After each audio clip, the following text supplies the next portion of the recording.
Hare Rama, Hare Rama, Rama Rama, Hare Hare, Hare Krishna, Hare Krishna, Krishna Krishna, Hare Hare, Hare Rama, Hare Rama, Rama Rama, Hare Hare, Hare Krishna, Hare Krishna, Krishna Krishna, Hare Hare, Hare Rama, Hare Rama, Rama Rama, Hare Hare, Hare Krishna, Hare Krishna, Krishna Krishna, Hare Hare, Hare Rama, Hare Rama,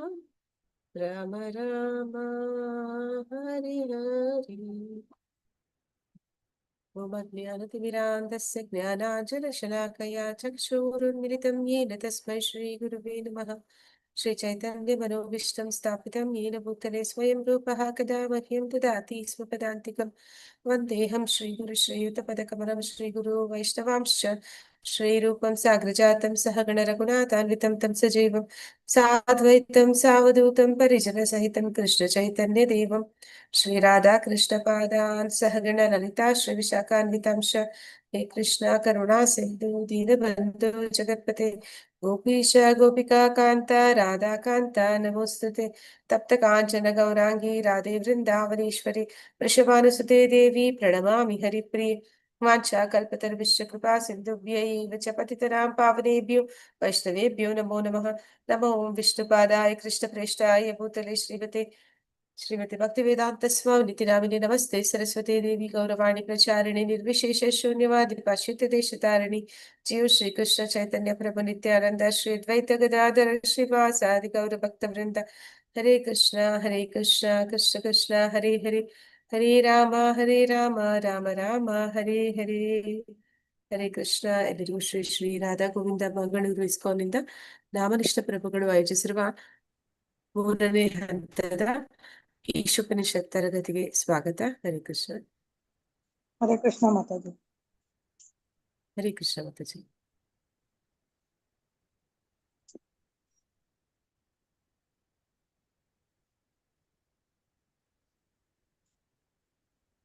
screen ಕಾಣ್ತಿದ್ದೇನೆ Mataji? Hare Krishna. ಕಾಣ್ತಾ ಇದೆ, ಬಂದಿದೆ screen. So ನಾವು ನಿನ್ನೆಯ ಒಂದು ಅಧ್ಯಾಯದಲ್ಲಿ ಈಶೋಪನಿಷತ್ತಿನ ಪೀಠಿಕೆಯನ್ನು ನೋಡ್ತಾ ಇದ್ವಿ. ಆ ಪೀಠಿಕೆಯಲ್ಲಿ ಪ್ರಭುಪಾದರು ಲಂಡನ್ ನಲ್ಲಿ ಕೊಟ್ಟಿರುವಂತಹ ಒಂದು ಲೆಕ್ಚರ್ ವೇದಗಳ ಉಪದೇಶಗಳ ಬಗ್ಗೆ ಆ ಒಂದು ವಿಚಾರವನ್ನ ನಾವು ತಿಳ್ಕೊತಾ ಇದ್ವಿ. ವೇದಗಳು ಅಂದ್ರೆ ಏನು ಅಂತ ಹೇಳಿದ್ದಾರೆ. ಹರೇ ಕೃಷ್ಣ. ವೇದಗಳು ಅಂದ್ರೆ ಏನು?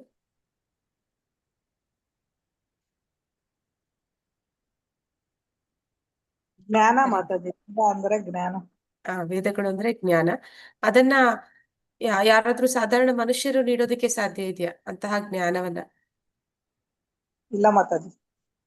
ಅದನ್ನ ವ್ಯಾಸರು, ನಾರದ ಮಹರ್ಷಿ ನೇರವಾಗಿ ದೇವೋತ್ತಮ ಪರಮಪುರುಷನೇ ಕೊಡ್ಬೇಕು. ಬೇರೆ ಯಾರೇ ಸಾಧಾರಣ ಮನುಷ್ಯರು ಕೊಟ್ರೆ ಅವರಲ್ಲಿ ಇರುವ 4 ದೋಷಗಳು ಆ ಒಂದು ಜ್ಞಾನ ಅದು ಪರಿಪೂರ್ಣ ಅಂತ ಹೇಳೋದಕ್ಕೆ ಸಾಧ್ಯ ಆಗೋದಿಲ್ಲ. ಯಾವ್ದೆಲ್ಲ 4 ನಿತ್ಯಗಳನ್ನು ತಿಳ್ಕೊಂಡ್ವಿ ಬದ್ಧಾತ್ಮರಲ್ಲಿ ಇರುವಂತದ್ದು? ಮಾಯೆ, ಭ್ರಮೆ, ಮೋಸ, ಇಂದ್ರಿಯಗಳು ಅಪರಿಪೂರ್ಣ. ಎಲ್ಲರೂ ತಪ್ಪು ಮಾಡ್ತಾರೆ, ಮನುಷ್ಯನಾದ್ಮೇಲೆ ತಪ್ಪು ಮಾಡೋದು ಸಹಜ ಅಂತ ಹೇಳ್ತಾರೆ. ಹಾಗೆ ಇಲ್ಲಿ ಉದಾಹರಣೆಗೆ ಮಹಾತ್ಮ ಗಾಂಧಿಯವರ ಒಂದು ಉದಾಹರಣೆಯಲ್ಲಿ ಉಲ್ಲೇಖ ಮಾಡ್ತಾರೆ ಪ್ರಭುಪಾದರು. ಅಂದ್ರೆ ಅವರು ಸಾಯೋದಕ್ಕೆ ಮೊದಲು ಅವರ ಅನೇಕ ಸ್ನೇಹಿತರು ಎಲ್ಲರೂ ಹೇಳಿದ್ರು ಅವರಿಗೆ, ಅಲ್ಲಿ ಆ ಒಂದು ಸಭೆಗೆ ಹೋಗ್ಬೇಡಿ, ನಿಮ್ಮ ಜೀವಕ್ಕೆ ಅಪಾಯ ಇದೆ ಅಂತ. ಆದ್ರೂ ಅವ್ರು ಕೇಳದೆ ಹೋಗಿ ಅವ್ರ ಅದ್ರ ಜೀವವನ್ನ ಕಳ್ಕೊತಾರೆ. ಹೀಗೆ ಎಲ್ಲ ಪ್ರತಿಯೊಂದು ವ್ಯಕ್ತಿಗಳು ಕೂಡ ತಪ್ಪನ್ನ ಮಾಡ್ತಾರೆ ಅನ್ನೋದನ್ನ ನಾವು ನೋಡ್ತೀವಿ. ಮತ್ತೆ ಮೋಸ ಮಾಡುವ ಪ್ರವೃತ್ತಿ ಅಂದ್ರೆ ಅವ್ರಿಗೆ ಗೊತ್ತಿದೆ ನಾನು ಮಾಡಿರುವಂತದ್ದು ತಪ್ಪು ಅಂತ ಗೊತ್ತಿದ್ರು ಕೂಡ ವಾದ ಮಾಡುವಂಥದ್ದು, ಇಲ್ಲ ಅದಕ್ಕೆ ಸಮಜಾಯಿಷಿ ಕೊಡುವಂಥದ್ದು, ಅದನ್ನ ಮೋಸ ಅಂತಾನೆ ಇಲ್ಲಿ ಹೇಳ್ತಾ ಇದ್ದಾರೆ. ಮತ್ತೆ ಇನ್ನೊಂದು, ನಮ್ಮ ಒಂದು ಭ್ರಮೆ.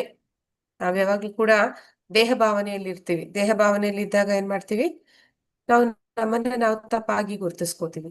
ಹಾಗಾಗಿ ವಾಸ್ತವ ಜ್ಞಾನ ಇಲ್ಲದೆ ಇರುವಂತದನ್ನ ಇಲ್ಲಿ ಭ್ರಮೆ ಅಂತ ಹೇಳಿ ಕರಿತಾ ಇದ್ದಾರೆ. ಮತ್ತೆ ತಾನು ಇನ್ನೊಬ್ಬರನ್ನ ವಂಚಿಸೋದು. ನಾನ್ ತಪ್ಪಾಗಿದೆ ಅಂತ ಹೇಳಿ ಗೊತ್ತಿದ್ರು ಕೂಡ ನನ್ನ ತಪ್ಪನ್ನ ಸರಿ ಅಂತಲೇ ವಾದ ಮಾಡುವಂಥದ್ದು.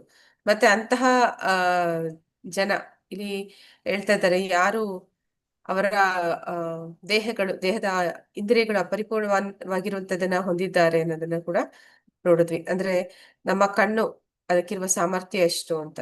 ಉದಾಹರಣೆಗೆ ಕತ್ತಲೆ ಆದ್ರೆ, ಸೂರ್ಯ ಇಲ್ಲ ಅಂದ್ರೆ, ಬೆಳಕಿಲ್ಲ ಅಂತಂದ್ರೆ ನಮ್ಮ ಕಣ್ಣು ಇದ್ದು ಕೂಡ ಅದು ಪ್ರಯೋಜನಕ್ಕೆ ಬರುವುದಿಲ್ಲ. ಅಂದ್ರೆ ನಾವ್ ಏನನ್ನು ಕೂಡ ನೋಡಕ್ಕೆ ಸಾಧ್ಯ ಆಗುವುದಿಲ್ಲ. ಹೀಗೆ ನಮ್ಮ ಇಂದ್ರಿಯಗಳು ಅದು ಅಪರಿಪೂರ್ಣವಾದವು. ಅಪರಿಪೂರ್ಣವಾದ ಇಂದ್ರಿಯಗಳನ್ನ ಇಟ್ಕೊಂಡು ನಾವು ತತ್ವಗಳನ್ನ, ಜ್ಞಾನವನ್ನ ಹೇಳ್ತೀವಿ ಅಂತ ಹೋದ್ರೆ ಅದೆಲ್ಲವೂ ಕೂಡ ಪರಿಪೂರ್ಣ ಜ್ಞಾನ ಅಂತ ಅನಿಸ್ಕೊಳ್ಳೋದಿಲ್ಲ ಅಂತ ನಾವು ನೋಡಿದ್ವಿ. ಮತ್ತೆ ವರ್ಣಾಶ್ರಮ ಧರ್ಮದ ಬಗ್ಗೆ ನೋಡಿದ್ವಿ. ಯಾವುದು 4 ವರ್ಣಗಳು? ಹರೇ ಕೃಷ್ಣ.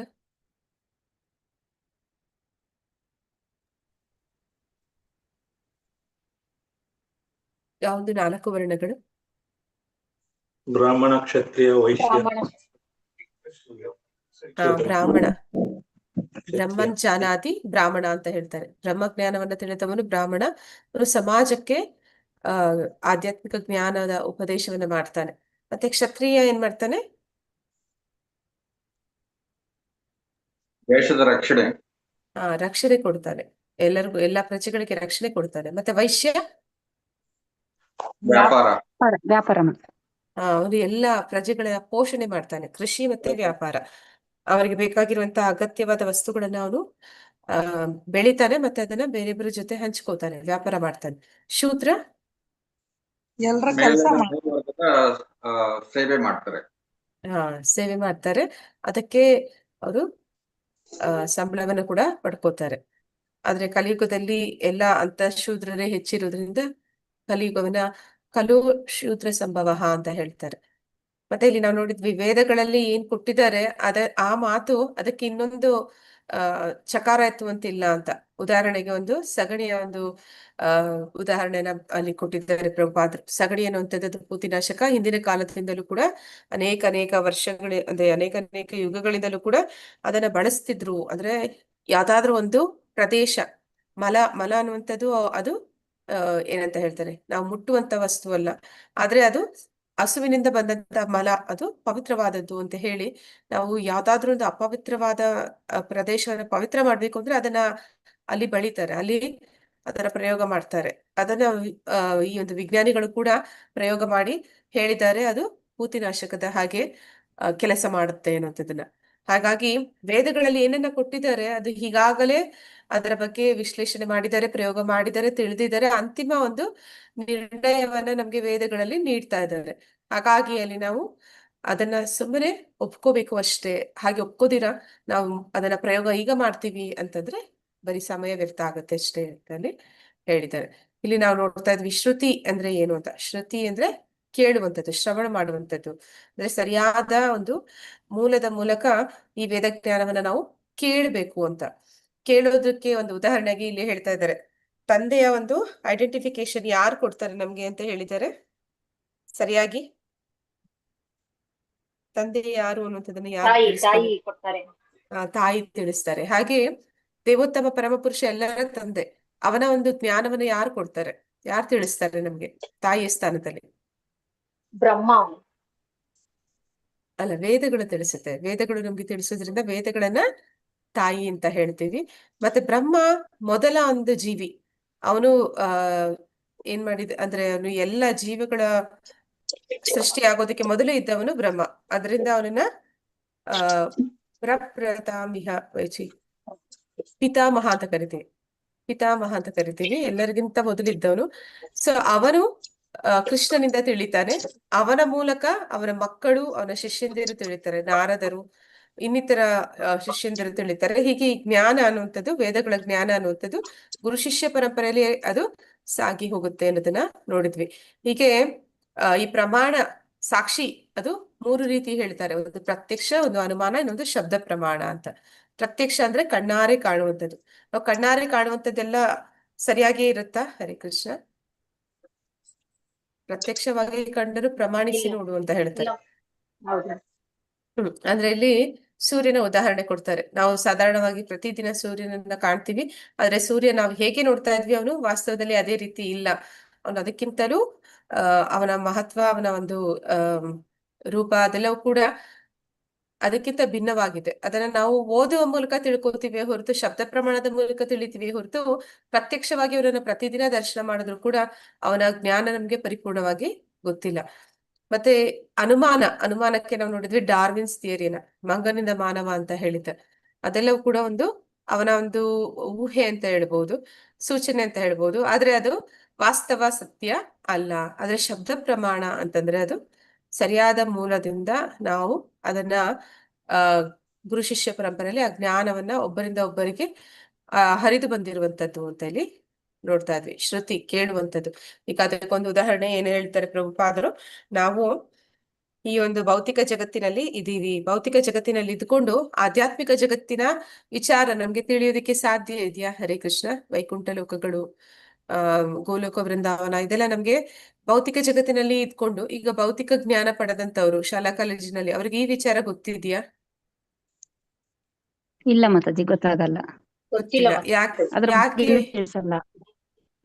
ಅದು ಸರಿಯಾದ ಮೂಲದಿಂದ ಅವ್ರಿಗೆ ಆ ಜ್ಞಾನವನ್ನ ತಿಳಿಸಲ್ಲ. ಕೊಡುವಂತವ್ರಿಲ್ಲ. ಹಾಗಾಗಿ ಅವ್ರಿಗೆ ಅದು ಗೊತ್ತಿಲ್ಲ. ಸೊ ಅದನ್ನ ನಾವು ಸರಿಯಾದ ಮೂಲದಿಂದ ಆ ಜ್ಞಾನವನ್ನ ಪಡೆದಾಗ ಮಾತ್ರ ಆ ಶ್ರುತಿ ಮೂಲಕ, ಕೇಳುವ ಮೂಲಕ ನಾವು ಅದನ್ನ ತಿಳ್ಕೊಳ್ಳಿಕ್ಕೆ ಸಾಧ್ಯ ಇದೆ. ಅದು ಪರಿಪೂರ್ಣವಾದ ಒಂದು ಪ್ರಮಾಣ ಅಂತ ಇಲ್ಲಿ ಹೇಳ್ತಾ ಇದ್ದಾರೆ. ಈಗ ಆಧ್ಯಾತ್ಮಿಕ ಆಕಾಶ, ಅಲ್ಲಿನ ಜನ, ಅಲ್ಲಿರುವಂತವ್ರು ಶಾಶ್ವತವಾದ ಒಂದು ಬದುಕನ್ನ ಹೊಂದಿರ್ತಾರೆ. ಅಲ್ಲಿನ ನಿವಾಸಿಗಳು, ಮತ್ತೆ ಅಲ್ಲಿ ಏನೆಲ್ಲ ಇದೆ, ಹೇಗಿದೆ, ಇದೆಲ್ಲ ವಿಚಾರಗಳನ್ನು ನಾವು ಪ್ರಯೋಗ ಮಾಡಿನೇ ತಿಳ್ಕೊತೀವಿ ಅಂದ್ರೆ ಸಾಧ್ಯ ಇದೆಯಾ? ಈ ಭೌತಿಕ ಜಗತ್ತಿನಿಂದ ಆಚೆ ಹೋಗೋದಕ್ ಆಗುತ್ತಾ?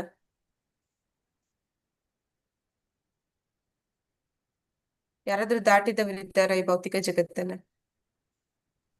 ಇಲ್ಲ ಮಾತಾಜಿ. ಈ ಭೌತಿಕ ಜಗತ್ತಿನ ಒಳಗಡೆ ಇರುವಂತಹ ಗ್ರಹಗಳು, ಅನ್ಯ ಗ್ರಹಗಳನ್ನ ತಿಳ್ಕೊಳ್ಳೋದಕ್ಕೇನೆ ಅವರು ಹರಸಾಹಸ ಮಾಡ್ತಾ ಇದ್ದಾರೆ. ಅದರಿಂದ ಆಚೆ ಹೋಗ್ಬೇಕು ಅಂತಂದ್ರೆ ಅದು ಅಷ್ಟು ಸುಲಭ ಸಾಧ್ಯ ಇಲ್ಲ. ಹಾಗಾಗಿ ಪ್ರಯೋಗ ಮಾಡಿ ನಾನು ಈ ಆಧ್ಯಾತ್ಮಿಕ ಜಗತ್ತನ್ನ ನಾನು ನೋಡ್ತೀನಿ ಅಂತಂದ್ರೆ ಅದು ಸಾಧ್ಯ ಇಲ್ಲ. ಆದ್ರೆ ಅದರ ಒಂದು ಜ್ಞಾನವನ್ನ ನಮ್ಗೆ ವೇದಗಳು ಕೊಡುತ್ತವೆ. ಮತ್ತೆ ಇಲ್ಲಿ ಈ ವೇದಗಳು ಕೃಷ್ಣನಿಂದ, ಭಗವಂತನಿಂದಲೇ ಬಂದದ್ದು ಅಂತ ಇಲ್ಲಿ ಹೇಳ್ತೀವಿ. ಅದು ಕೃಷ್ಣ ಯಾರು? ಹರೇ ಕೃಷ್ಣ. ದೇವೋತ್ತಮ ಪರಮಪುರುಷ. ಕೃಷ್ಣ ದೇವೋತ್ತಮ ಪರಮ ಪುರುಷ. ಇಲ್ಲಿ ಆಧ್ಯಾತ್ಮಿಕವಾದಿಗಳಲ್ಲಿ 2 ರೀತಿಯ ಜನರನ್ನ ನಾವು ಕಾಣ್ತೀವಿ. ಒಂದು ವೈಷ್ಣವರು, ಇನ್ನೊಂದು ನಿರಾಕಾರವಾದಿಗಳು ಅಥವಾ ಮಾಯಾವಾದಿಗಳು ಅಂತ ಕರಿತೀವಿ. ಈ ಒಂದು ಮಾಯಾವಾದಿ ಅಥವಾ ನಿರಾಕಾರವಾದಿ ಪಂಥದಲ್ಲಿ ಬರುವಂತವರು ಪ್ರಮುಖ ಆಚಾರ್ಯರು ಅಂದ್ರೆ ಅದು ಶಂಕರಾಚಾರ್ಯರು.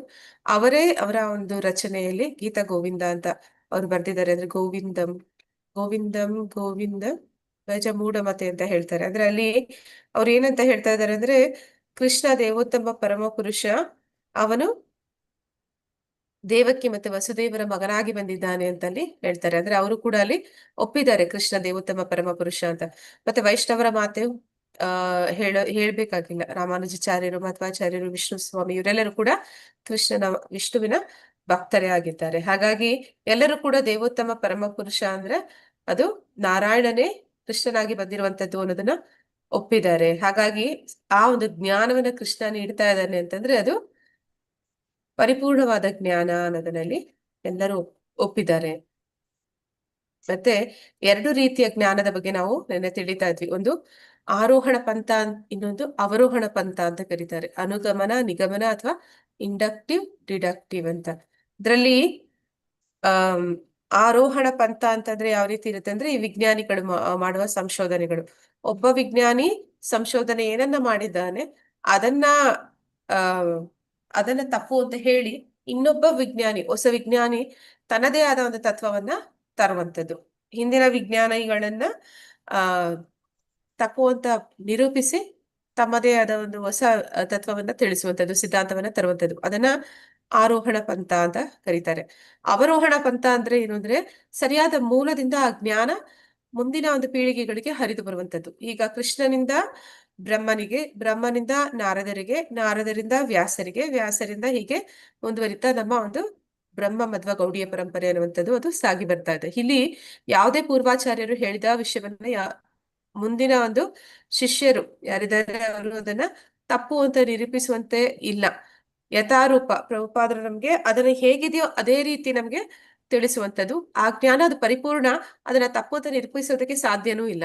ಹಾಗಾಗಿ ಅವರೋಹಣ ಪಂಥ ಅನ್ನುವಂಥದ್ದು ಅಂದ್ರೆ ಇಲ್ಲಿ ಅನುಗಮನ ಅಥವಾ ಇಂಡಕ್ಟಿವ್ ಅನ್ನುವಂಥದ್ದು ಯಾವುದಿದೆ ಅದು ಸರಿಯಾದ ರೀತಿಯಲ್ಲಿ ಸರಿಯಾದ ಒಂದು ಮೂಲದಿಂದ ನಾವು ಅದನ್ನ ಜ್ಞಾನವನ್ನ ತಿಳ್ಕೊಳ್ಳುವಂಥದ್ದು, ಅದು ಪರಿಪೂರ್ಣವಾದದ್ದು ಅಂತ ಹೇಳಿ ಹೇಳ್ತಾ ಇದ್ದಾರೆ. ಆದ್ರೆ ನಮ್ಮ ವಿಜ್ಞಾನಿಗಳ ಹಾಗೆ ಅಪರಿಪೂರ್ಣ ಇಂದ್ರಿಯಗಳನ್ನ ಇಟ್ಕೊಂಡು ನಾವೇನನ್ನಾದ್ರೂ ನಿರ್ಣಯ ಮಾಡ್ತೀವಿ ಅಥವಾ ಯಾವ್ದನ್ನಾದ್ರೂ ಪ್ರಯೋಗ ಮಾಡ್ತೀವಿ ಅಂತಂದ್ರೆ ಅವೆಲ್ಲವೂ ಕೂಡ ಪರಿಪೂರ್ಣ ಆಗೋದಕ್ಕೆ ಸಾಧ್ಯ ಇಲ್ಲ ಅಂತ ಇಲ್ಲಿ ಮುಂದುವರಿಸ್ತಾ ಬ್ರಹ್ಮ ಸಂಹಿತೆಯಲ್ಲೂ ಕೂಡ ಒಂದು ಮಾತಿದೆ ಅಂತ ಹೇಳ್ತಾ ಇದ್ದಾರೆ. ಅಂದ್ರೆ ನಾವು ಒಂದು ಏರೋಪ್ಲೇನ್ ಅನ್ನ ಹತ್ತಿದ್ರೆ ಅದು 2000 ಕಿಲೋಮೀಟರ್ ವೇಗದಲ್ಲಿ ಚಲಿಸಬಹುದು. ಅಂದ್ರೆ ಅದಕ್ಕಿಂತ ವೇಗವಾಗಿ ಚಲಿಸುವಂತದ್ದು ಯಾವುದು? ಮನಸ್ಸು. ಆ ಮನಸ್ಸು. ಆ ಮನಸ್ಸು ಕೂತಲ್ಲಿಯೇ ಎಲ್ಲಿ ಬೇಕಾದ್ರೂ ಅದು ಹೋಗುವಷ್ಟು ಶಕ್ತಿಯನ್ನ ಹೊಂದಿದೆ. ಇಲ್ಲಿ ಅವರು ಹೇಳ್ತಾ ಇದ್ದಾರೆ, ಪ್ರಭುಪಾದ್ರು ಅವರು ಲಂಡನ್ ಅಲ್ಲಿ ಒಂದು ಉಪನ್ಯಾಸ ಕೊಡ್ತಾ ಇದ್ದಾರೆ. ಹಾಗಾಗಿ ಅಲ್ಲಿ ಹೇಳ್ತಾ ಇದ್ದಾರೆ, ನೀವೆಲ್ಲರೂ ಇಲ್ಲಿ ಹಾಲ್ ನಲ್ಲಿ ಕೂತಿದ್ದೀರಿ, ಆದ್ರೆ ಭಾರತದಲ್ಲಿ ನಿಮ್ಮ ಮನೆಗೆ ಕ್ಷಣ ಮಾತ್ರದಲ್ಲಿ ನೀವು ಹೋಗೋದಕ್ಕೆ ಸಾಧ್ಯ ಇದೆ. ಅಂದ್ರೆ ಅದನ್ನ ನೀವು ನೆನಪಿಸಿಕೊಂಡ ಕೂಡಲೇ ನಿಮ್ಮ ಮನಸ್ಸಲ್ಲಿ ಹೋಗಿದೆ. ಹಾಗೆ ಆ ಒಂದು ಮನಸ್ಸಿನ ವೇಗ ಅನ್ನುವಂಥದ್ದು ಅನ್ನೋದನ್ನಲ್ಲಿ ಹೇಳ್ತಾ ಇದ್ದಾರೆ. ಅಂತಹ ಒಂದು ಮನೋವೇಗದಲ್ಲಿ ನೀವು ಎಷ್ಟು ಪ್ರಯತ್ನ ಪಟ್ಟರು ಕೂಡ ನೀವು ಆಧ್ಯಾತ್ಮಿಕ ಜಗತ್ತನ್ನ ಸಮೀಪ ಅದರ ಹತ್ರ ಕೂಡ ಹೋಗೋದಕ್ಕೆ ಸಾಧ್ಯವಿಲ್ಲ. ಆ ಒಂದು ಆಧ್ಯಾತ್ಮಿಕ ಜಗತ್ತನ್ನ ತಿಳಿಬೇಕು ಮತ್ತೆ ಅಲ್ಲಿಗೆ ನೀವು ಹೋಗ್ಬೇಕು ಅಂತಂದ್ರೆ ನಿಮಗೆ ಯಾರ ಅವಶ್ಯಕತೆ ಇದೆ? ಯಾರು ಬೇಕು ನಿಮಗೆ? ಗುರುಗಳು. ಗುರುಗಳ ಆಶ್ರಯ ಬೇಕು. ಆದ್ರೆ ಇಲ್ಲಿ ಹೇಳ್ತಾ ಇದ್ದಾರೆ ಮುಂದುವರಿಸಿ, ಎಂತಹ ಗುರು ಅಂತ. ಗುರುಗಳು ಅಂದ ಕೂಡ್ಲೆ ಅನೇಕ ಗುರುಗಳು ಸಿಗ್ತಾರೆ. ಈಗ ಶಾಲಾ ಕಾಲೇಜಿನಲ್ಲಿ ಪಾಠ ಹೇಳುವಂತ ಟೀಚರ್ಸ್ ನಮ್ಮನ್ನ ಕರ್ಕೊಂಡು ಹೋಗ್ತಾರೆ ಆಧ್ಯಾತ್ಮಿಕ ಜಗತ್ತಿಗೆ. ಇಲ್ಲ ಮಾತಾಜಿ. ಮತ್ತೆ ಎಂತ ಗುರು ಬೇಕು ಅಂತಂದ್ರೆ ಆ ಗುರುವಿನ ಅರ್ಹತೆಗಳನ್ನ ಹೇಳ್ತಾರೆ. ಗುರು ಅವನು ಶ್ರೋತ್ರಿಯನಾಗಿರ್ಬೇಕು ಅಂತ ಹೇಳ್ತಾರೆ. ಶ್ರೋತ್ರಿಯ ಅಂತಂದ್ರೆ ಸರಿಯಾದ ಒಂದು ಪರಂಪರೆಯಿಂದ ಅವನು ಆ ಜ್ಞಾನವನ್ನ ಪಡೆದವನಾಗಿರ್ಬೇಕು. ಮತ್ತೆ ಬ್ರಹ್ಮನಿಷ್ಠನಾಗಿ ಕೂಡ ಇರ್ಬೇಕು ಅಂತಾರೆ. ಬ್ರಹ್ಮನಿಷ್ಠ ಅಂದ್ರೆ ಆ ಯಾವ ಜ್ಞಾನವನ್ನ ಅವನು ಪಡೆದ ಅದನ್ನ ಅವನು ಜೀವನದಲ್ಲಿ ಅಳವಡಿಸಿಕೊಂಡು ಅವನ ಒಂದು ಸಾಕ್ಷಾತ್ಕಾರ ಅವನಿಗೆ ಆ ಅನುಭವ ಆಗಿರ್ಬೇಕು. ಅಂತಹ ಗುರುವನ್ನ ನಾವು ಆಶ್ರಯಿಸ್ಬೇಕು. ಅಂತಹ ಗುರುವನ್ನ ಆಶ್ರಯಿಸಿದಾಗ ನಮ್ಗೆ ನಿಜವಾದ ಒಂದು ವೈದಿಕ ಜ್ಞಾನ, ಅದರ ಒಂದು ಪರಿಪೂರ್ಣ ಸಾಕ್ಷಾತ್ಕಾರ ನಮ್ಗೆ ಆಗೋದಕ್ಕೆ ಸಾಧ್ಯ ಅಂತ ಅಲ್ಲಿ ಹೇಳ್ತಾ ಇದ್ದಾರೆ. ಆದ್ರೆ ಈ ವೇದಗಳ ಒಂದು ಮೂಲ ಉದ್ದೇಶ ಏನು? ಭಗವದ್ಗೀತೆಯಲ್ಲಿ ವೇದಗಳು ಏನನ್ನ ಹೇಳುತ್ತವೆ ಅಂತಿಮವಾಗಿ?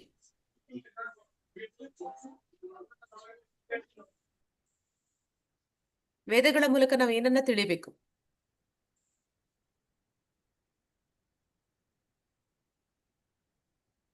ಸರ್ವಸ್ಯ ಚಾಹ ಹೃದಯ ಸನ್ನಿವಿಷ್ಟೋ ಮತ್ತ ಸ್ಮೃತಿರ್ಜ್ಞಾನಂ ಅಪೋಹನಂಶ್ಚ ವೇದೇಶು ಸರ್ವೇ ಅಹಮೇವ ವೇದ್ಯಂ ವೇದಾಂತ ಕೃತ್ ವೇದ ವಿದೇವ ಚಾಹಂ ಅಂತ ಕೃಷ್ಣ ಹೇಳ್ತಾರೆ. ಅಂದ್ರೆ ಅಂತಿಮವಾದ ಗುರಿ, ಈ ವೇದಗಳ ಅಂತಿಮವಾದ ಗುರಿ ಏನಂತಂದ್ರೆ ನಮಗೆ ಕೃಷ್ಣನನ್ನ ತಿಳಿಸಿಕೊಡುವಂಥದ್ದು. ಅಂದ್ರೆ ತಾಯಿ, ವೇದಗಳು ತಾಯಿ ಅಂದ್ರೆ ಅವಳು ತಂದೆಯನ್ನ ತೋರಿಸ್ತಾಳೆ, ಯಾರು ತಂದೆ ಅಂತ.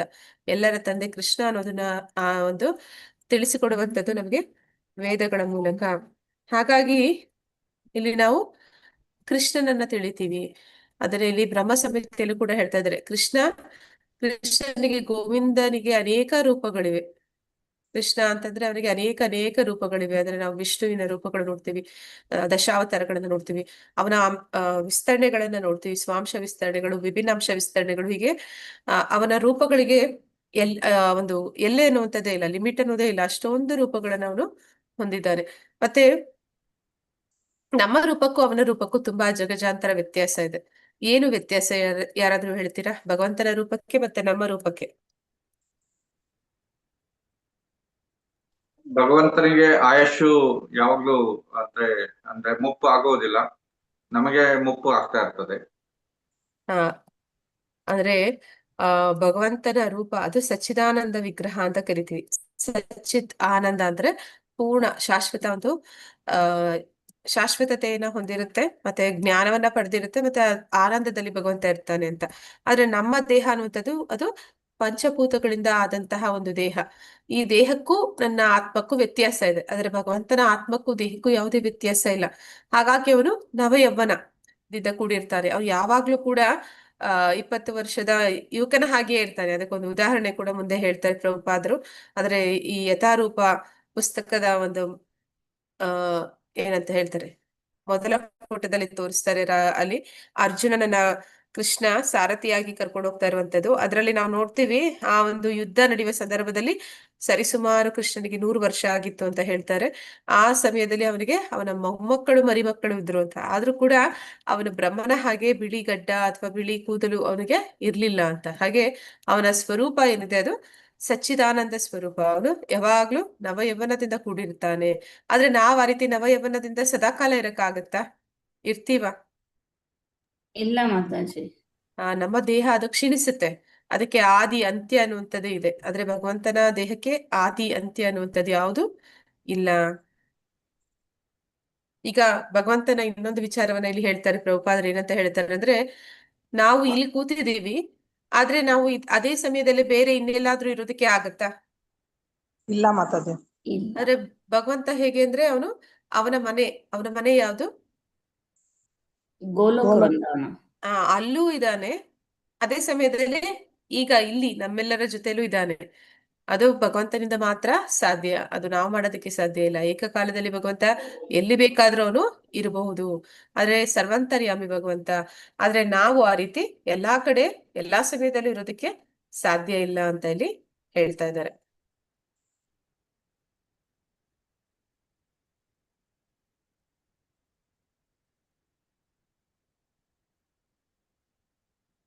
ಆದ್ರೆ ಈ ಒಂದು ಕೃಷ್ಣನ ಜ್ಞಾನವನ್ನ ನಾವು ವೇದಗಳ ಅಧ್ಯಯನ ಮಾಡುವ ಮೂಲಕ, ಅಂದ್ರೆ ಬರೀ ಜ್ಞಾನವನ್ನ ಪಡೆಯುವ ಮೂಲಕ ತಿಳಿಯೋದಕ್ಕೆ ಸಾಧ್ಯ ಇದೆಯಾ? ನಾವು ಓದಿ ಕೃಷ್ಣನನ್ನ ತಿಳ್ಕೊತೀವಿ ಅಂದ್ರೆ ಆಗತ್ತಾ? ಆಗಲ್ಲ ಮಾತಾಜಿ. ಆದ್ರೆ ಅವನನ್ನ ಯಾವ ರೀತಿ ನಾವು ತಿಳ್ಕೊಳಕ್ಕೆ ಸಾಧ್ಯ ಇದೆ? ಯಾವ ಮಾರ್ಗದ ಮೂಲಕ ನಾವು ಅವನನ್ನು ತಿಳಿಬಹುದು? ಕೃಷ್ಣ ಭಕ್ತಿ ಮಾಡ್ತಾ ಮತ್ತೆ ವೇದಗಳ ಅಧ್ಯಯನ ಮಾಡ್ತಾ ಭಗವದ್ಗೀತೆ ಆ ತರದ್ರಲ್ಲಿ ತಿಳಿಬಹುದು. ಇಲ್ದಿದ್ರೆ ಮನೇಲಿ ಪ್ರಾಣಿಗಳ ತರ ಇರ್ತೀವಿ, ಮಾಡು ತಿನ್ನು ಮಲ್ಗು ಹೇಳು ಇದ್ರಲ್ಲೇ ಇರ್ತೀವಿ ಮಾತಾಜಿ. ಅದನ್ನ ನಾವು ಸರಿಯಾದ ಶುದ್ಧ ಭಕ್ತರ ಮೂಲಕ ತಿಳಿಯಬಹುದು ಅಂತ ಇಲ್ಲಿ ಹೇಳ್ತಾ ಇದ್ದಾರೆ. ಭಕ್ತ ಏನ್ ಮಾಡ್ತಾನೆ, ಅವ್ನು ನಮ್ಮನ್ನ ಭಕ್ತಿಯಲ್ಲಿ ತೊಡಗಿಸ್ತಾನೆ. ಭಕ್ತಿ ಅಂತಂದ್ರೆ ಏನು? ಅದ್ರ ಭಗವಂತನಲ್ಲಿ ಬಗ್ಗೆನೇ ಮಾತಾಡ್ತಾನೆ. ಭಗವಂತರ ಬಗ್ಗೆನೇ ಮಾತಾಡ್ತಾರೆ. ಮತ್ತೆ ಬೇರೆಯವ್ರ ಜೊತೆ ಆದ್ರೆ ಬೇರೆ ಮಾತಾಡ್ತಾರೆ.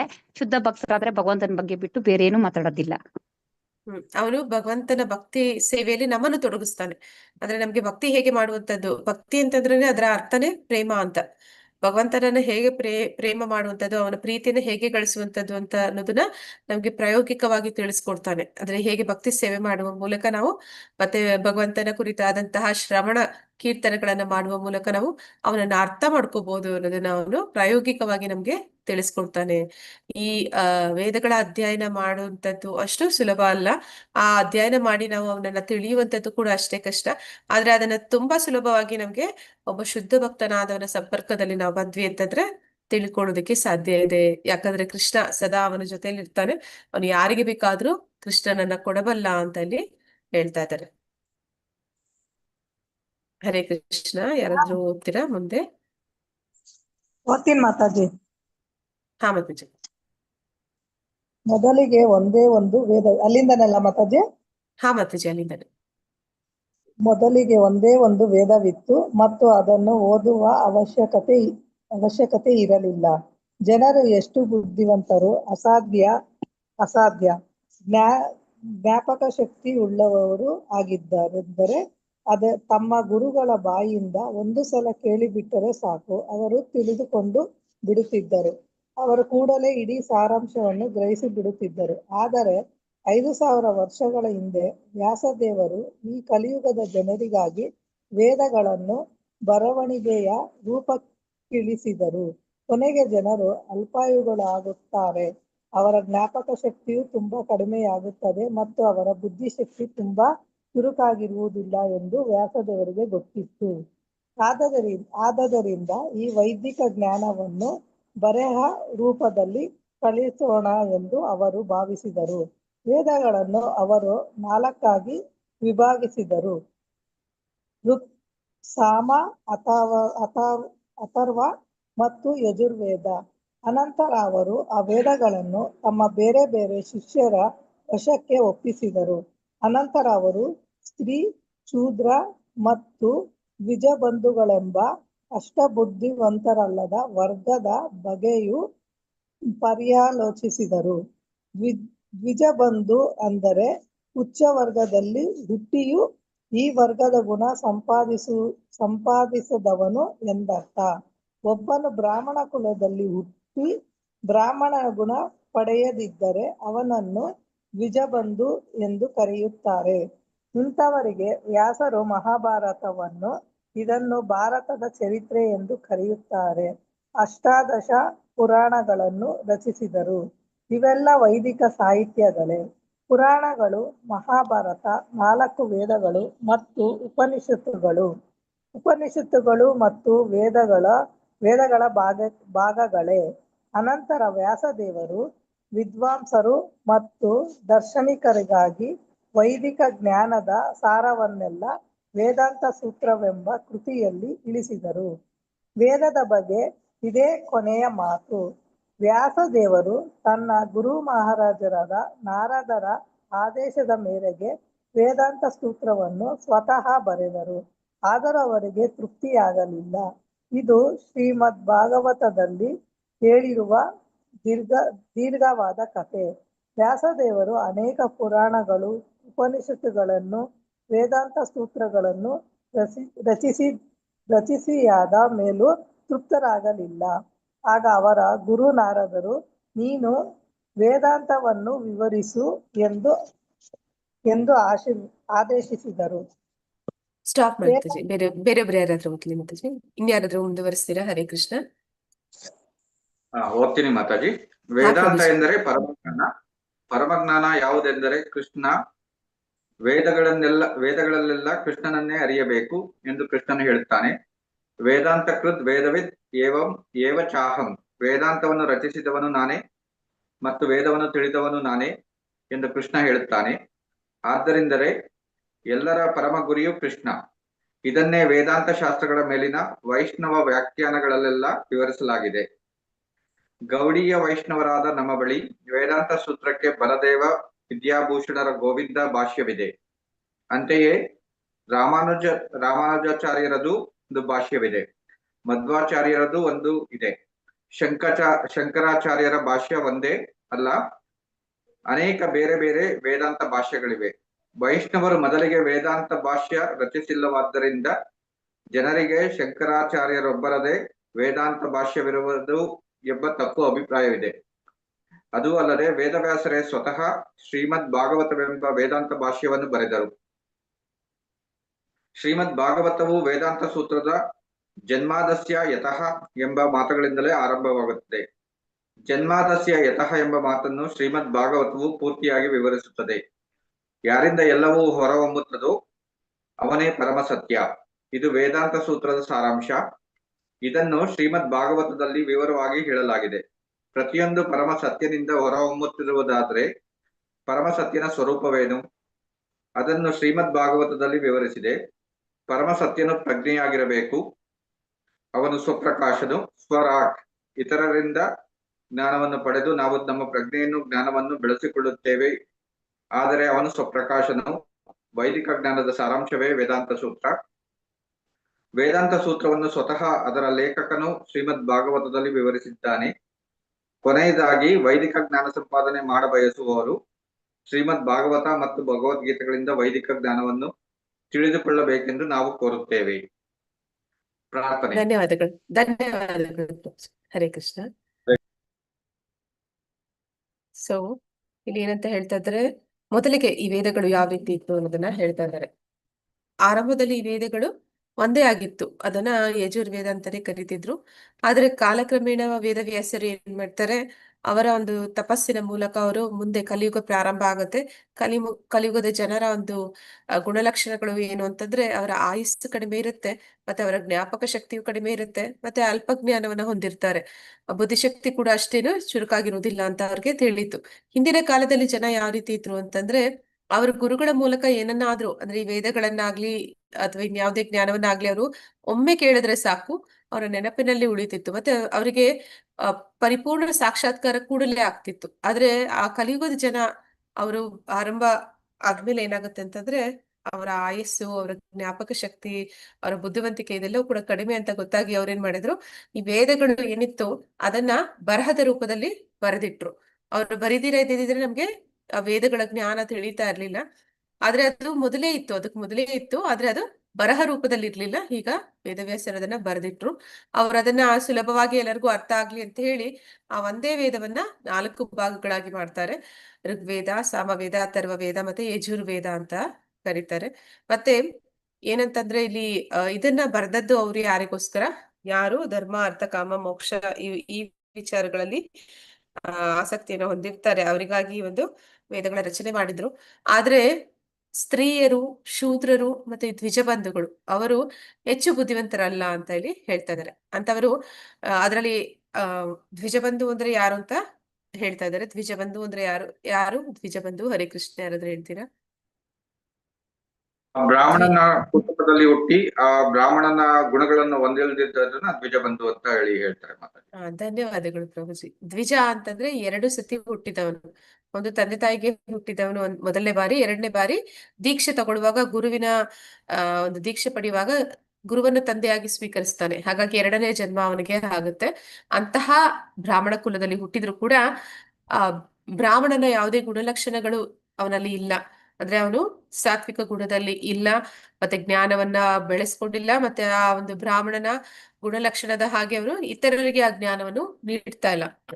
ಆ ಒಂದು ಕುಲದಲ್ಲಿ ಜನಿಸಿದ್ದಾನೆ ಅಷ್ಟೇ. ಹಾಗಾಗಿ ಅವನನ್ನ ಬ್ರಾಹ್ಮಣ ಬಂಧು, ಬ್ರಹ್ಮ ಬಂಧು ಅಥವಾ ದ್ವಿಜ ಬಂಧು ಅಂತ ಹೇಳಿ ಕರಿತಾ ಇದ್ದಾರೆ. ಇಂಥವ್ರು ಹೆಚ್ಚು ಬುದ್ಧಿವಂತರಲ್ಲ. ಅವರಿಗೋಸ್ಕರ ಏನನ್ನ ಮಾಡಿದ್ರು, ವೇದವ್ಯಾಸರು ಈ ಒಂದು ಮಹಾಭಾರತದ ರಚನೆಯನ್ನ ಮಾಡಿದ್ರು.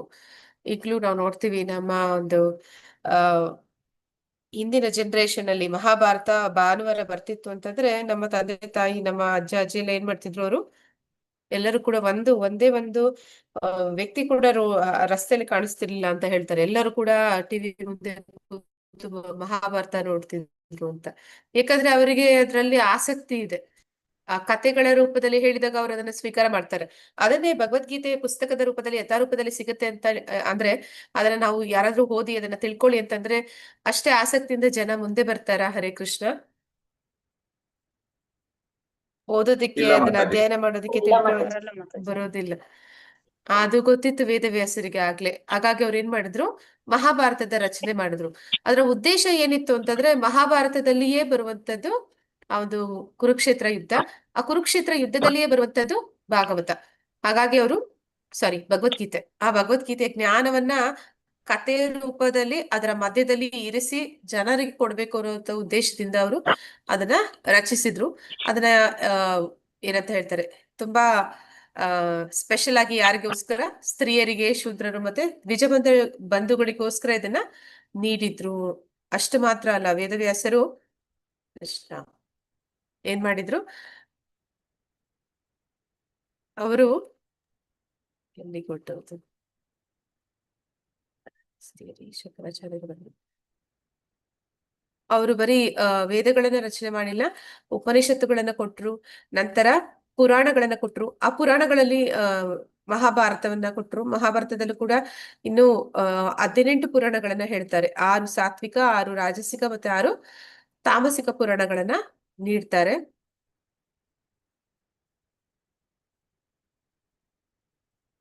ಎಲ್ಲ ಆಯ್ತಾ? ಇಲ್ಲನ ಇಲ್ಲೇ ಹೇಳ್ತಾ ಇದ್ದಲ್ಲ. ಸೊ ಈ ಒಂದು ಪುರಾಣಗಳು, ನಂತರ ವೇದಾಂತ ಸೂತ್ರಗಳನ್ನು ಕೂಡ ರಚನೆ ಮಾಡ್ತಾರೆ. ವೇದಾಂತ ಸೂತ್ರಗಳು ಅಂದ್ರೆ ವೇದಗಳ ಒಂದು ಅಂತಿಮ ಜ್ಞಾನ ಅಂತ ಹೇಳ್ತಾರೆ. ಅದನ್ನು ಕೂಡ ನಾರದರ ಒಂದು ಉಪದೇಶಕ್ಕೆ ಅನುಗುಣವಾಗಿ ವ್ಯಾಸರು ರಚನೆ ಮಾಡ್ತಾರೆ. ಅದು ಎಷ್ಟೇ ರಚನೆ ಮಾಡಿದ್ರು ಅವ್ರಿಗೆ ಸಮಾಧಾನ ಆಗೋದಿಲ್ಲ, ತೃಪ್ತಿ ಅನ್ನೋದೇ ಆಗೋದಿಲ್ಲ. ಯಾಕೆ ಈ ರೀತಿ ನನ್ಗೆ ಅಸಮಾಧಾನ ಆಗ್ತಿದೆ? ವೇದಗಳನ್ನ ರಚಿಸಿದ್ದೀನಿ, ಪುರಾಣಗಳನ್ನ ರಚಿಸಿದ್ದೀನಿ, ಉಪನಿಷತ್ತುಗಳನ್ನ ಕೊಟ್ಟಿದ್ದೀನಿ, ವೇದಾಂತ ಸೂತ್ರವನ್ನು ಕೂಡ ಮಾಡಿದ್ದೀನಿ, ಈಗ್ಲೂ ಕೂಡ ನನಗೆ ಸಮಾಧಾನ ಯಾಕಾಗ್ತಿಲ್ಲ ಅಂತ ಅವರ ಗುರುಗಳನ್ನ ಪ್ರಶ್ನೆ ಮಾಡ್ತಾರೆ ನಾರದರನ್ನ. ಆಗ ನಾರದರು ಹೇಳ್ತಾರೆ, ನೀನು ವೇದಾಂತ ಸೂತ್ರವನ್ನ ಬರ್ದೆ, ಆದ್ರೆ ಆ ವೇದಾಂತ ಸೂತ್ರಕ್ಕೆ ವ್ಯಾಖ್ಯಾನವನ್ನ ಕೊಡ್ಲಿಲ್ಲ ಅಂತ ಹೇಳ್ತಾರೆ.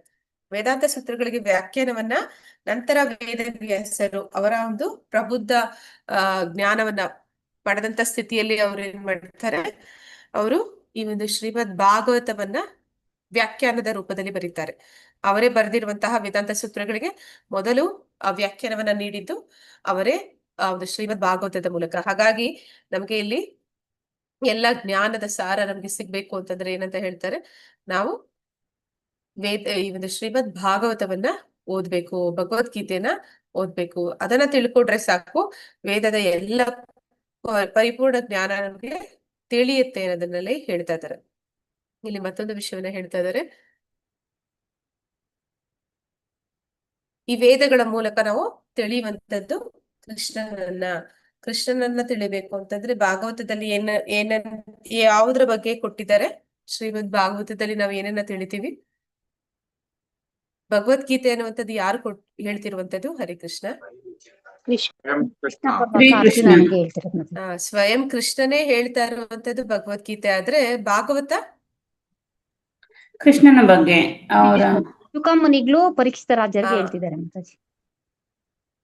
ಅಲ್ಲಿ ಭಾಗವತದಲ್ಲಿ ಕೃಷ್ಣನ ಬಗ್ಗೆ ಮತ್ತೆ ಅವನ ಒಂದು ಭಕ್ತರ ಬಗ್ಗೆ, ಆ ಒಂದು ಮಹಿಮೆಗಳನ್ನ, ಗುಣಗಳನ್ನ, ಅವನ ಒಂದು ಮಹತ್ವವನ್ನ ನಾವು ತಿಳಿತೀವಿ. ಹೀಗೆ ಶ್ರೀಮದ್ ಭಾಗವತ ಮತ್ತೆ ಭಗವದ್ಗೀತೆ ಅದು ಎಲ್ಲ ವೈದಿಕ ಜ್ಞಾನದ ಸಾರ, ವೇದಗಳ ಸಾರ ಎನ್ನುವುದು ಕೃಷ್ಣನನ್ನ ತಿಳಿಬೇಕು. ಇಲ್ಲಿ ನೇರವಾಗಿ ಅವನ ಬಗ್ಗೆ ಹೇಗೆ ತಿಳಿಯುವಂತದ್ದು? ಆ ಒಂದು ಭಾಗವತವನ್ನ ಪ್ರತಿದಿನ ಅಧ್ಯಯನ ಮಾಡುವ ಮೂಲಕ ನಾವು ತಿಳಿಯೋದಕ್ಕೆ ಸಾಧ್ಯ ಆಗುತ್ತೆ. ಇಲ್ಲಿ ಅನೇಕ ಆಚಾರ್ಯರು ಬರ್ತಾರೆ ಅಂತ ಇಲ್ಲಿ ಹೇಳ್ತಾರೆ. ಶಂಕರಾಚಾರ್ಯರು, ಮಧ್ವಾಚಾರ್ಯರು, ರಾಮಾನುಜಾಚಾರ್ಯರು, ಆದ್ರೆ ಎಲ್ಲ ಆಚಾರ್ಯರು ವೈಷ್ಣವ ಆಚಾರ್ಯರು. ಹೆಚ್ಚಾಗಿ ಹೇಳ್ಬೇಕು ಅಂತಂದ್ರೆ ಈ ವೇದಾಂತ ಸೂತ್ರಗಳಿಗೆ ಅವರು ಮೊದಲು ಆರಂಭದಲ್ಲಿ ಯಾವುದೇ ವ್ಯಾಖ್ಯಾನಗಳನ್ನ ಬರ್ದಿರ್ಲಿಲ್ಲ. ಅಂದ್ರೆ ಇಲ್ಲಿ ವ್ಯಾಸರೇ ಭಾಗವತ ಅನ್ನುವಂತ ವ್ಯಾಖ್ಯಾನವನ್ನ ಕೊಟ್ಟಿದ್ರು. ಅದ ನಂತರ ಬೇರೆ ಯಾರು ವ್ಯಾಖ್ಯಾನಗಳನ್ನ ಬರೆಯೋದಕ್ಕೆ ಹೋಗಿರ್ಲಿಲ್ಲ. ಆದ್ರೆ ಶಂಕರಾಚಾರ್ಯರು ಅವರು ನಿರಾಕಾರವಾದಿಗಳು, ಮಾಯವಾದಿಗಳಾದ ಕಾರಣ ಆ ವೇದಾಂತ ಸೂತ್ರಗಳಿಗೆ ಅವರು ವ್ಯಾಖ್ಯಾನಗಳನ್ನ ಕೊಡ್ತಾರೆ. ಅವರ ವ್ಯಾಖ್ಯಾನವನ್ನ ಶಾರೀರಿಕ ಭಾಷ್ಯ ಅಂತ ಕರೀತಾರೆ. ಆ ಶಾರೀರಿಕ ಭಾಷ್ಯದ ಮೂಲಕ ಅವರು ಈ ವೇದಾಂತ ಸೂತ್ರಗಳಿಗೆ ವ್ಯಾಖ್ಯಾನಗಳನ್ನ ನೀಡಿದ್ದಾರೆ. ನಂತರ ವೈಷ್ಣವ ಆಚಾರ್ಯರು ಕೂಡ ಅನೇಕ ವ್ಯಾಖ್ಯಾನಗಳನ್ನ ಕೊಡ್ತಾರೆ. ರಾಮಾನುಜಾಚಾರ್ಯರು, ಮಧ್ವಾಚಾರ್ಯರು, ಮತ್ತೆ ಇನ್ನೂ ಅನೇಕ ಆಚಾರ್ಯರು. ನಮ್ಮ ಒಂದು ಗುರು ಶಿಷ್ಯ ಪರಂಪರೆಯಲ್ಲಿ ಬ್ರಹ್ಮ ಮಧ್ವ ಗೌಡಿಯ ಪರಂಪರೆಯಲ್ಲಿ ಈ ವ್ಯಾಖ್ಯಾನವನ್ನ ಯಾರು ಕೊಟ್ಟಿದ್ದಾರೆ? ವೇದಾಂತ ಸೂತ್ರಗಳಿಗೆ ವ್ಯಾಖ್ಯಾನವನ್ನ ಯಾರು ಬರ್ದಿದ್ದಾರೆ?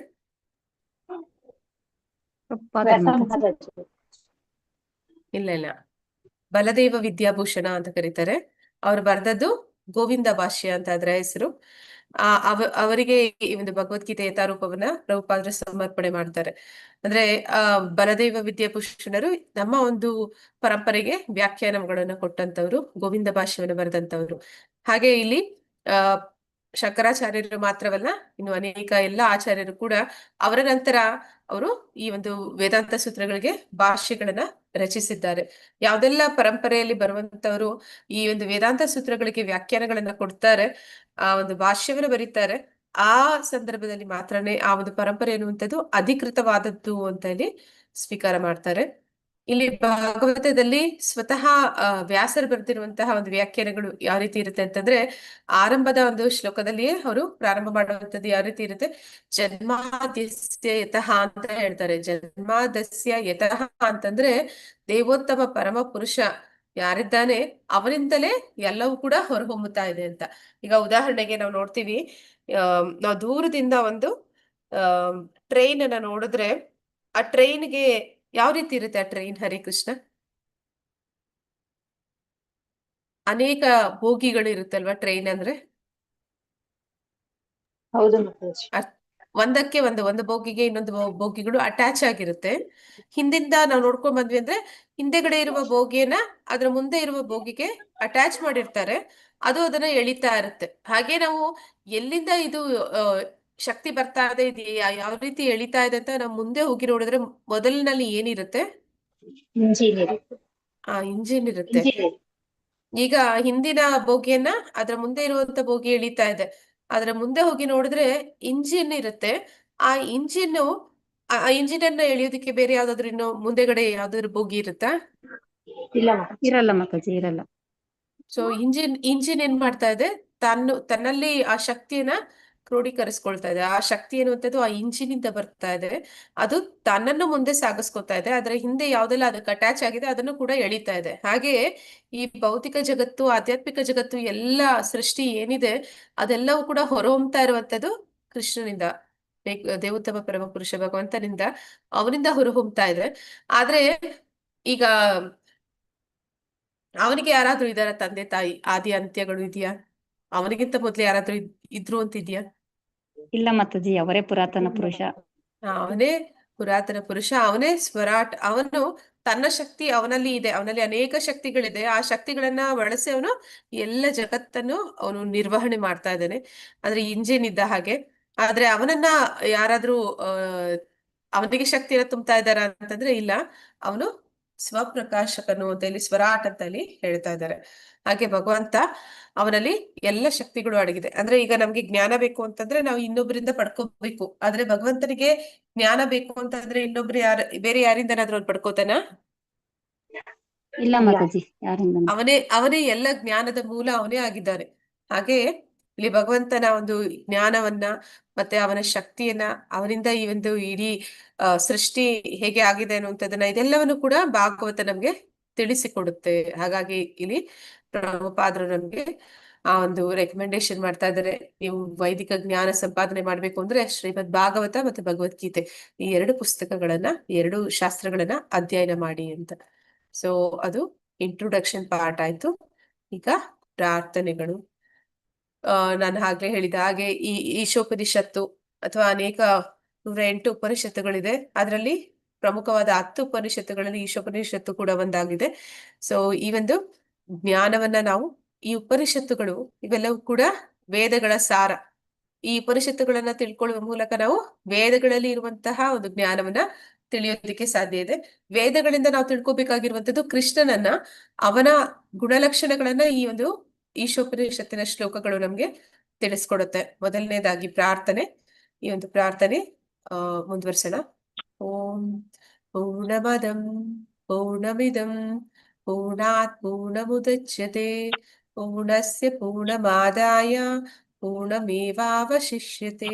ಹರೇ ಕೃಷ್ಣ. ಯಾರಾದ್ರೂ ಮುಂದುವರಿಸಿ. ಹರೇ ಕೃಷ್ಣ ಮಾತಾಜಿ. ಪ್ರಾರ್ಥನೆ.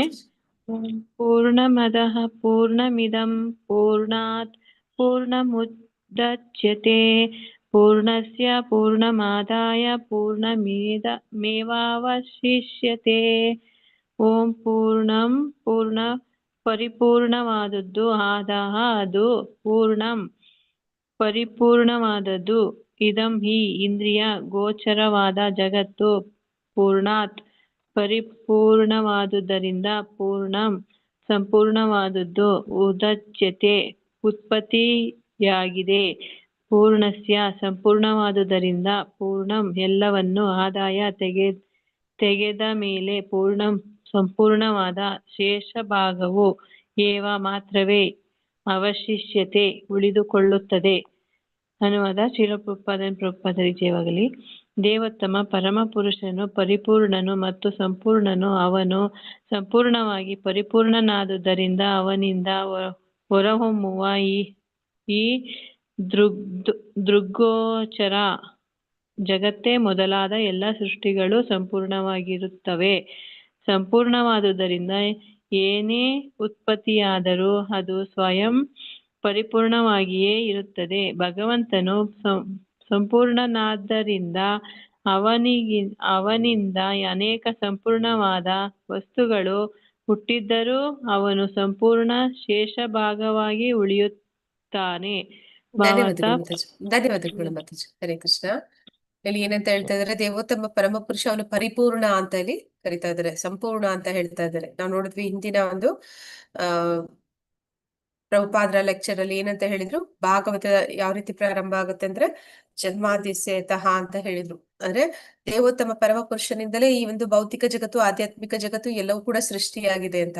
ಅವನಿಂದ ಇದೆಲ್ಲ ಸೃಷ್ಟಿ ಆಗಿದೆ ಅಂತಂದ್ಮೇಲೆ ಆದ್ರೆ ಈಗ ಯಾವ ರೀತಿ ಒಂದು ನಿರಾಕಾರವಾದಿಗಳು ಅಥವಾ ಮಾಯಾವಾದಿಗಳು ಹೇಳ್ತಾರೆ ಅಂದ್ರೆ, ಒಂದು ಕಾಗದವನ್ನ ತಗೋತಾರೆ, ಅದನ್ನ ತುಂಡು ತುಂಡುಗಳಾಗಿ ಮಾಡ್ತಾರೆ. ಮಾಡ್ಬಿಟ್ಟು ಅವ್ರು ಏನಂತ ವಾದ ಮಾಡ್ತಾರೆ ಅಂದ್ರೆ, ಯಾವಾಗ ಇದು ತುಂಡು ತುಂಡುಗಳಾಗಿ ಭಾಗ ಮಾಡಿದ್ವಿ, ಕೊನೆಯಲ್ಲಿ ಏನು ಉಳಿಯೋದಿಲ್ಲ. ನಾವು ಅರ್ದು ಬಿಸಾಕಿದ್ವಿ ಅಂದ್ರೆ ಕೊನೆಯಲ್ಲಿ ಆ ಕಾಗದ ಇರುತ್ತಾ? ಹರೇ ಕೃಷ್ಣ. ಆ ಒಂದು ಕಾಗದವನ್ನು ಇಲ್ಲ ತಗೊಂಡು ಮಾತಾಜಿ. ಚೂರು ಚೂರು ಇರಲ್ಲ. ಮಾಡಿದ್ರೆ ಮೊದಲಿದ್ದಂತ ಕಾಗದ ನಮ್ಗೆ ಸಿಗೋದಿಲ್ಲ. ಹಾಗೆ ಅವ್ರು ಹೇಳ್ತಾರೆ, ಹೀಗೆ ಭಗವಂತ ಅವನು ಎಲ್ಲ ಕಡೆ ಹಂಚಿ ಹೋಗಿದ್ದಾನೆ, ಅವನು ನಿರಾಕಾರ, ಈಗ ಅವನು ಇಲ್ಲ, ಆ ಕಾಗದ ಇಲ್ಲ, ಹಾಗೆ ಭಗವಂತ ಇಲ್ಲ ಅಂತ ಅವರು ವಾದ ಮಾಡ್ತಾರೆ. ಆದ್ರೆ ವಾಸ್ತವದಲ್ಲಿ ಏನು ಸತ್ಯ ಅಂತಂದ್ರೆ, ದೇವೋತ್ತಮ ಪರಮ ಪುರುಷ ಅವನಿಂದ ಇಷ್ಟೆಲ್ಲ ಸೃಷ್ಟಿಗಳು ಹೊರಹೊಮ್ಮಿದ ಮೇಲೆ ಕೂಡ ಅವನು ಪರಿಪೂರ್ಣವಾಗಿಯೇ ಇರ್ತಾನೆ, ಅವನು ಪೂರ್ಣನಾಗಿಯೇ ಇರ್ತಾನೆ ಅನ್ನೋದನ್ನ ಇಲ್ಲಿ ಹೇಳ್ತಾರೆ. ಅವನೆಷ್ಟು ಸಂಪೂರ್ಣ ಅಂತಂದ್ರೆ ಅವನ ಸೃಷ್ಟಿ, ಅವನಿಂದ ಬರ್ತಾ ಇರುವಂತ ಸೃಷ್ಟಿ ಕೂಡ ಅದು ಸಂಪೂರ್ಣ ಅಂತ ಹೇಳ್ತಾರೆ. ಅಂದ್ರೆ ಈಗ ನಾವು ನೋಡ್ತೀವಿ, ಭಗವಂತ ನಮ್ಮನ್ನೆಲ್ಲ ಸೃಷ್ಟಿ ಮಾಡಿದಾನೆ. ನಾವ್ ಯಾವ ರೀತಿ ಅಂತಂದ್ರೆ, ಈಗ ಹೆಣ್ಣು ಗಂಡು ಸೃಷ್ಟಿ ಮಾಡಿದಾನೆ, ಅವರಿಂದ ಮುಂದಿನ ಒಂದು ಜನರೇಷನ್ ಮಕ್ಕಳಾಗ್ತಾರೆ, ಆ ಮಕ್ಕಳಿಂದ ಇನ್ನೊಂದು ಮೊಮ್ಮಕ್ಕಳಾಗ್ತಾರೆ, ಹೀಗೆ ಹೋಗ್ತಾ ಇರತ್ತೆ. ಆದ್ರೆ ನಾವು ಕೂಡ ಒಂದು ವಾಚ್ ನ ಸೃಷ್ಟಿ ಮಾಡ್ತೀವಿ ಮನುಷ್ಯರು. ಒಂದು ವಾಚ್ ಇಂದ ಇನ್ನೊಂದು ವಾಚ್ ಹುಟ್ಟುತ್ತಾ? ಹರೇ ಕೃಷ್ಣ. ಇಲ್ಲ. ಹಾಗೆ ಈ ಕಂಪ್ಯೂಟರ್ ಅಷ್ಟೇ, ಕಂಪ್ಯೂಟರ್ ಅನ್ನು ಕೂಡ ನಾವು ಸೃಷ್ಟಿ ಮಾಡಿದೀವಿ, ಅದರಿಂದ ರೋಬೋಗಳನ್ನ ನಾವು ಮಾಡ್ಬೋದು. ಆ ರೋಬೋಗಳಿಂದ ಇನ್ನೊಂದು ಮತ್ತೊಂದು ರೋಬೋಗಳು ಹುಟ್ಟುತ್ತಾವ ನಮ್ಮ ಹಾಗೆ ಮನುಷ್ಯರಾಗಿ? ಇಲ್ಲ ಮಾತಾಜಿ, ನಾವು ಮಾಡ್ಬೇಕದನ್ನ. ಹಾಗೆ ಇಲ್ಲಿ ಭಗವಂತನ ಸೃಷ್ಟಿ ಅನ್ನುವಂಥದ್ದು ಎಷ್ಟು ಪರಿಪೂರ್ಣ ಅನ್ನೋದನ್ನಲ್ಲಿ ಹೇಳ್ತಾ ಇದ್ದಾರೆ. ಮತ್ತೆ ಇನ್ನೊಂದು ಉದಾಹರಣೆ ಯಾವ್ದನ್ನ ಕೊಡ್ತಾರೆ ಅಂದ್ರೆ, ಈಗ ಭಗವಂತನಿಗೆ ನಾವು ನೈವೇದ್ಯ ಪ್ರಸಾದವನ್ನ ಇಡ್ತೀವಿ, ಅದನ್ನ ಇಟ್ಟಾದ್ಮೇಲೆ ನಾವು ಮತ್ತೆ ವಾಪಸ್ ಅಲ್ಲಿಂದ ತಗೊಳ್ಳುವಾಗ ಏನಾದ್ರೂ ಕಡಿಮೆ ಆಗಿರುತ್ತಾ? ಇಲ್ಲ ಮಾತಾಜಿ, ಆಗಿರಲ್ಲ. ಹಾಗಾದ್ರೆ ಭಗವಂತ ಸ್ವೀಕಾರ ಮಾಡಿರಲ್ವಾ? ಮಾಡಿರ್ತಾರೆ ಮಾತಾಜಿ, ಕಣ್ಣಿಂದನೇ ಸ್ವೀಕಾರ ಮಾಡ್ತಾರ ಅವರು. ಭಗವಂತನ ಅಂಗಾನಿ ಯಸ್ಯ ಸಕಲೇಂದ್ರಿಯ ವೃತ್ತಿಮಂತಿ, ಅವನ ಒಂದು ಅಂಗದಿಂದ ಅವನು ಉಳಿದೆಲ್ಲ ಅಂಗಗಳ ಕಾರ್ಯವನ್ನು ಮಾಡ್ತಾನೆ. ಅಂದ್ರೆ ಭಗವಂತ ಅವನು ಅದ್ರ ಮೇಲೆ ದೃಷ್ಟಿ ಹಾಯಿಸಿದ್ರೆ ಸಾಕು, ಅವನು ಸ್ವೀಕಾರ ಮಾಡಿದ ಹಾಗೆ. ಹಾಗೆ ಭಗವಂತ ಅವನು ಪರಿಪೂರ್ಣ, ಅವನು ಅದನ್ನ ನಮ್ಗೆ ವಾಪಸ್ ಪರಿಪೂರ್ಣವಾಗಿಯೇ ಕೊಡ್ತಾನೆ. ಹಾಗೆ ಭಗವಂತ ಅವನು ಸಂಪೂರ್ಣ, ಅವನಿಂದ ಆದಂತಹ ಸೃಷ್ಟಿ ಕೂಡ ಅದೇ ರೀತಿ ಸಂಪೂರ್ಣವಾದದ್ದು. ಮತ್ತೆ ಅವನು ಹೇಗೆ ಪರಿಪೂರ್ಣ ಅಂತಂದ್ರೆ, ಇಷ್ಟೆಲ್ಲ ಮಾಡಿದ ಮೇಲೆ ಕೂಡ ಅವನು ಪರಿಪೂರ್ಣನಾಗಿಯೇ ಉಳಿತಾನೆ ಹೊರತು ಅವನಲ್ಲಿ ಯಾವುದೇ ಒಂದು ಕಡಿಮೆ ಅನ್ನುವಂಥದ್ದು ಇಲ್ಲ, ಕಡಿಮೆ ಅನ್ನುವಂಥದ್ದು ಆಗುದಿಲ್ಲ ಅನ್ನೋದನ್ನು ನಾವು ಈ ಪ್ರಾರ್ಥನೆ ಮೂಲಕ ತಿಳಿತಾ ಇದೀವಿ. ಭಾವಾರ್ಥ ಯಾರಾದ್ರೂ ಓದ್ತೀರಾ? ಹರೇ ಕೃಷ್ಣ.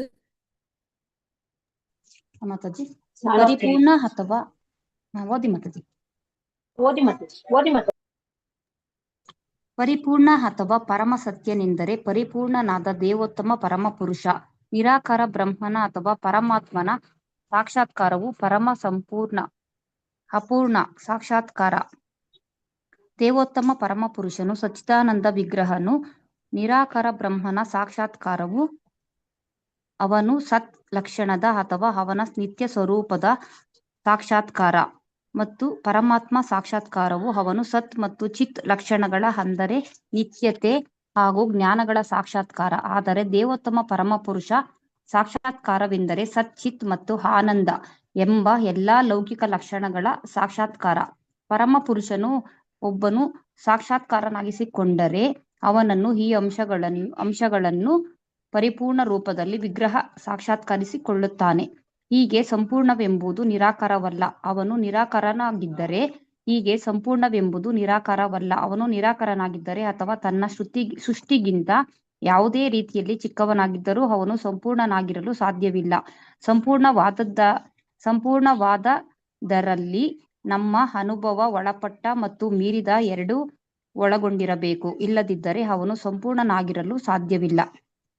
ಪೂರ್ಣನಿಗೆ ದೇವೋತ್ತಮ ಪರಮ ಪುರುಷನಿಗೆ ಅಪರಿಮಿತ ಶಕ್ತಿಗಳಿರುತ್ತವೆ, ಅವೆಲ್ಲ ಅವನಷ್ಟೇ ಸಂಪೂರ್ಣವಾದವು.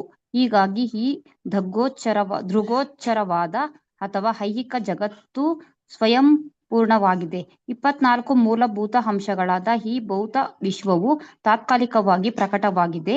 ಈ ಜಗತ್ತಿನಲ್ಲಿ ಅಸ್ತಿತ್ವ ಘೋಷಣೆಗಳಿಗೆ ಬೇಕಾದ ಎಲ್ಲವನ್ನೂ ಇವು ಒದಗಿಸುತ್ತವೆ. ಈ ಜಗತ್ತನ್ನು ನಡೆಸಲು ಬೇರಾವ ಬಾಹ್ಯ ಪ್ರಯತ್ನವನ್ನು ಮಾಡಬೇಕಾಗಿಲ್ಲ. ಜಗತ್ತು ತನ್ನದೇ ಆದ ಕಾಲಶ್ರೇಣಿಯಲ್ಲಿ ಕೆಲಸ ಮಾಡುತ್ತದೆ, ಇದು ಪೂರ್ಣ ಶಕ್ತಿಯಿಂದ ನಿಗದಿಯಾಗಿರುತ್ತದೆ. ಈ ಕಾಲಾವಧಿ ಮುಗಿದೊಡನೆ ಈ ತಾತ್ಕಾಲಿಕ ಅಭಿವ್ಯಕ್ತಿಯು ಪೂರ್ಣನ ಪರಿಪೂರ್ಣ ವ್ಯವಸ್ಥೆಯಿಂದ ನಾಶವಾಗುತ್ತದೆ. ಪೂರ್ಣನನ್ನು ಸಾಕ್ಷಾತ್ಕರಿಸಿಕೊಳ್ಳುವ ಸಲುವಾಗಿ ಪರಿಪೂರ್ಣ ಘಟನೆಗಳಿಗೆ ಅಂದರೆ ಜೀವಿಗಳಿಗೆ ಎಲ್ಲಾ ಸೌಕರ್ಯಗಳನ್ನು ಕೊಡಲಾಗುವುದು. ಪೂರ್ಣ ಪೂರ್ಣನ ಅಪರಿಪೂರ್ಣ ಜ್ಞಾನದಿಂದಾಗಿ ಜನರು ಎಲ್ಲಾ ಬಗೆಯ ಅಪರಿಪೂರ್ಣತೆಗಳನ್ನು ಅನುಭವಿಸುತ್ತಾರೆ. ಮಾನವ ಜನ್ಮವು ಜೀವಿಯ ಪ್ರಜ್ಞೆಯ ಪೂರ್ಣ ಅಭಿವ್ಯಕ್ತಿ ಮತ್ತು ಜನನ ಮರಣಗಳ ಚಕ್ರದ 84 ಲಕ್ಷ ಜೀವರಾಶಿಯಲ್ಲಿ ವಿಕಾಸಗೊಂಡು ಈ ಜನ್ಮ ಪ್ರಾಪ್ತವಾಗುತ್ತದೆ. ಸಂಪೂರ್ಣ ಪ್ರಜ್ಞೆಯಿಂದ ಅರಸಲಾಗಿರುವ ಮಾನವ ಜೀವನ ಸಮಗ್ರದಲ್ಲಿ ತನ್ನ ಪೂರ್ಣತ್ವವನ್ನು ಸಾಕ್ಷಾತ್ಕರಿಸಿಕೊಳ್ಳದಿದ್ದರೆ ಅವನು ತನ್ನ ಪೂರ್ಣತೆಯನ್ನು ಸಾಕ್ಷಾತ್ಕರಿಸಿಕೊಳ್ಳುವ ಅವಕಾಶವನ್ನು ಕಳೆದುಕೊಂಡು ಭೌತ ಪ್ರಕೃತಿಯ ನಿಯಮದಂತೆ ಮತ್ತೆ ವಿಕಾಸ ಚಕ್ರಕ್ಕೆ, ಜನನ ಮರಣ ಚಕ್ರಕ್ಕೆ ಬೀಳುತ್ತಾನೆ. ನಮ್ಮ ಬದುಕಿನ ಉಳಿವಿಗೆ ಪ್ರಕೃತಿಯಲ್ಲಿಯೇ ಪರಿಪೂರ್ಣ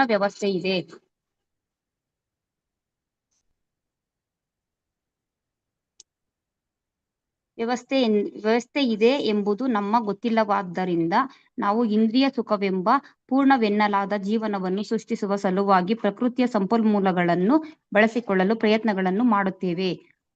ಪೂರ್ಣನೊಂದಿಗೆ ಸಮನ್ವಯಗೊಳಿಸದೆ ಜೀವಿಯು ಇಂದ್ರಿಯಗಳ ಸುಖವನ್ನು ಅನುಭವಿಸಲು ಸಾಧ್ಯವಿಲ್ಲವಾದ್ದರಿಂದ ಇಂದ್ರಿಯ ಸುಖವೆಂಬ ಬ್ರಹ್ಮಜೀವನವು ಮಾಯೆ ಎಂದು ಪರಿಗಣಿಸಲಾಗಿದೆ.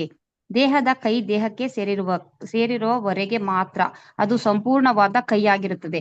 ಕೈಯನ್ನು ದೇಹದಿಂದ ಕತ್ತರಿಸಿದಾಗಲೂ ಅದು ಕೈಯ ಹಾಗೆಯೇ ಕಾಣಬಹುದು, ಆದರೆ ಅದಕ್ಕೆ ಕೈನ ಯಾವ ಶಕ್ತಿಗಳು ಇರುವುದಿಲ್ಲ. ಅದೇ ರೀತಿ ಜೀವಿಗಳು ಪೂರ್ಣನ ವಿಭಿನ್ನಾಂಶಗಳು. ಅವನನ್ನು ಪೂರ್ಣನಿಂದ ಕತ್ತರಿಸಿ ಹಾಕಿದಾಗ ಪೂರ್ಣತೆಯ ಭ್ರಮೆ ಅವರನ್ನು ಪೂರ್ಣವಾಗಿ ತೃಪ್ತಿಗೊಳಿಸಲಾರದು. ಮಾನವ ಜೀವನದ ಪರಿಪೂರ್ಣತೆಯನ್ನು ಒಬ್ಬನು ಅರಿಯಬೇಕಾದರೆ ಅವನು ಪೂರ್ಣನ ಸೇವೆಯಲ್ಲಿ ತೊಡಗಿದಾಗ ಮಾತ್ರ ಸಾಧ್ಯ.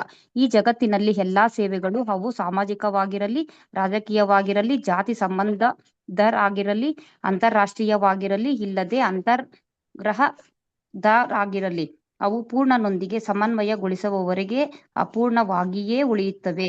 ಪ್ರತಿಯೊಂದನ್ನು ಪರಿಪೂರ್ಣನೊಂದಿಗೆ ಬೆಸದ ವಿಭಿನ್ನಾಂಶಗಳು ಸ್ವತಃ ಪೂರ್ಣಗೊಳ್ಳುವವು. ಹರೇ ಕೃಷ್ಣ ಮಾತಾಜಿ, ಧನ್ಯವಾದಗಳು.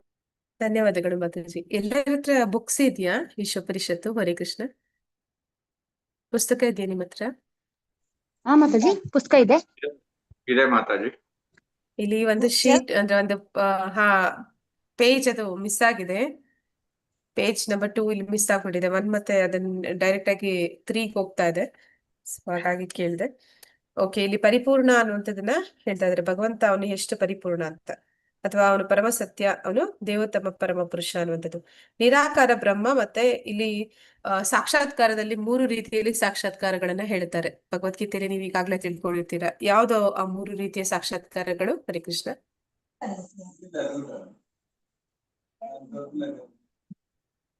3 ಹಂತದಲ್ಲಿ ಭಗವಂತನ ಸಾಕ್ಷಾತ್ಕಾರಗಳು. ಬ್ರಹ್ಮ ಸಾಕ್ಷಾತ್ಕಾರ, ಬ್ರಹ್ಮನ್ ಸಾಕ್ಷಾತ್ಕಾರ,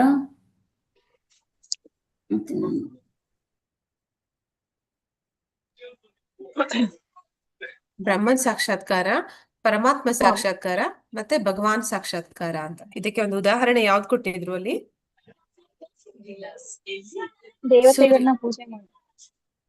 ಸೂರ್ಯನ ಉದಾಹರಣೆ ಕೊಡ್ತಾರಲ್ವಾ.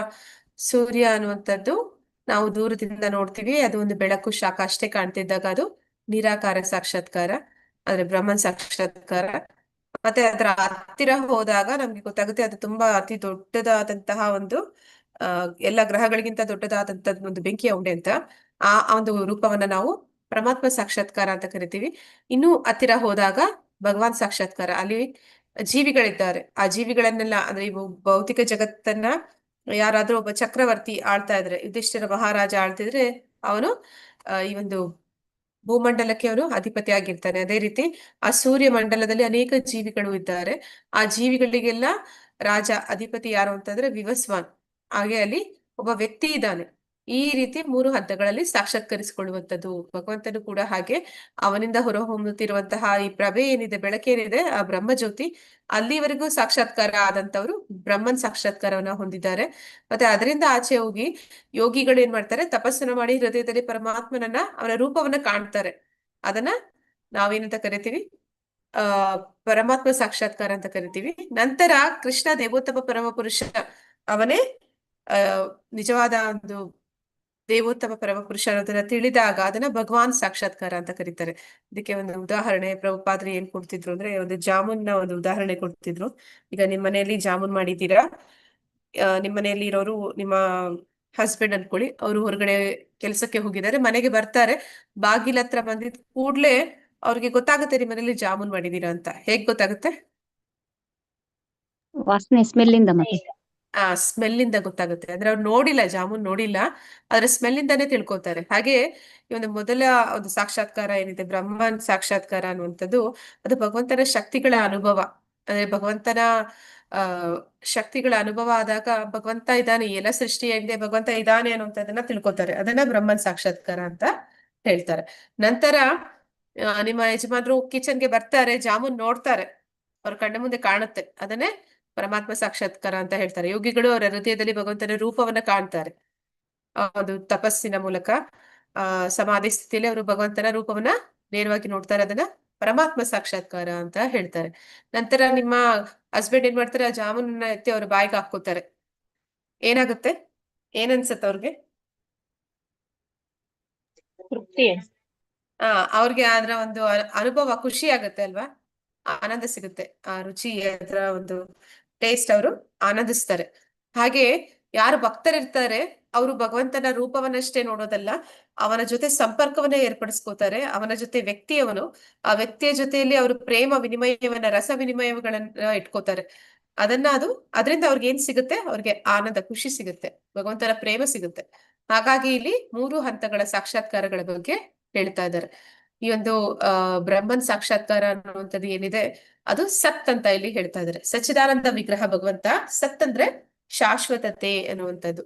ಭಗವಂತ ಅವನು ಶಾಶ್ವತವಾಗಿ ಇರುವಂತವನು, ಆದಿ ಅಂತ್ಯಗಳಿಲ್ಲದವನು. ಹಾಗೆ ಭಗವಂತನ ಒಂದು ಶಕ್ತಿಯ, ಶಾಶ್ವತ ಶಕ್ತಿಯ ಒಂದು ಅನುಭವ ಈ ಬ್ರಹ್ಮನ್ ಸಾಕ್ಷಾತ್ಕಾರದಲ್ಲಿ ಈ ನಿರಾಕಾರವಾದಿಗಳಿಗೆ ಸಿಗುವಂಥದ್ದು.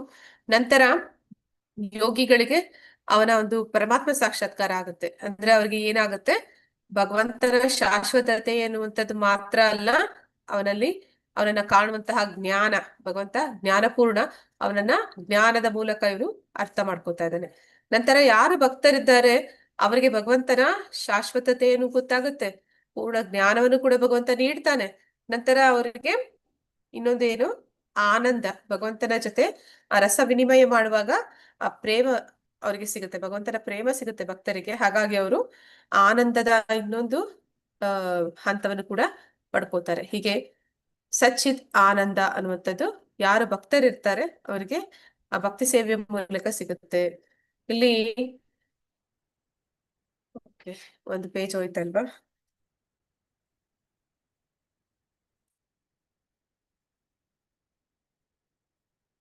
ಸೊ ಹಾಗಾಗಿ ಭಗವಂತನನ್ನ ಸಚ್ಚಿದಾನಂದ ಸ್ವರೂಪ ಅಂತ ಇಲ್ಲಿ ಹೇಳ್ತಾರೆ. ಭಗವಂತ ನಿರಾಕಾರನಲ್ಲ, ಅವನು ಸಾಕಾರ, ಅವನು ಕೂಡ ಒಬ್ಬ ವ್ಯಕ್ತಿ ಅನ್ನೋದನ್ನ ನಾವು ತಿಳಿತೀವಿ.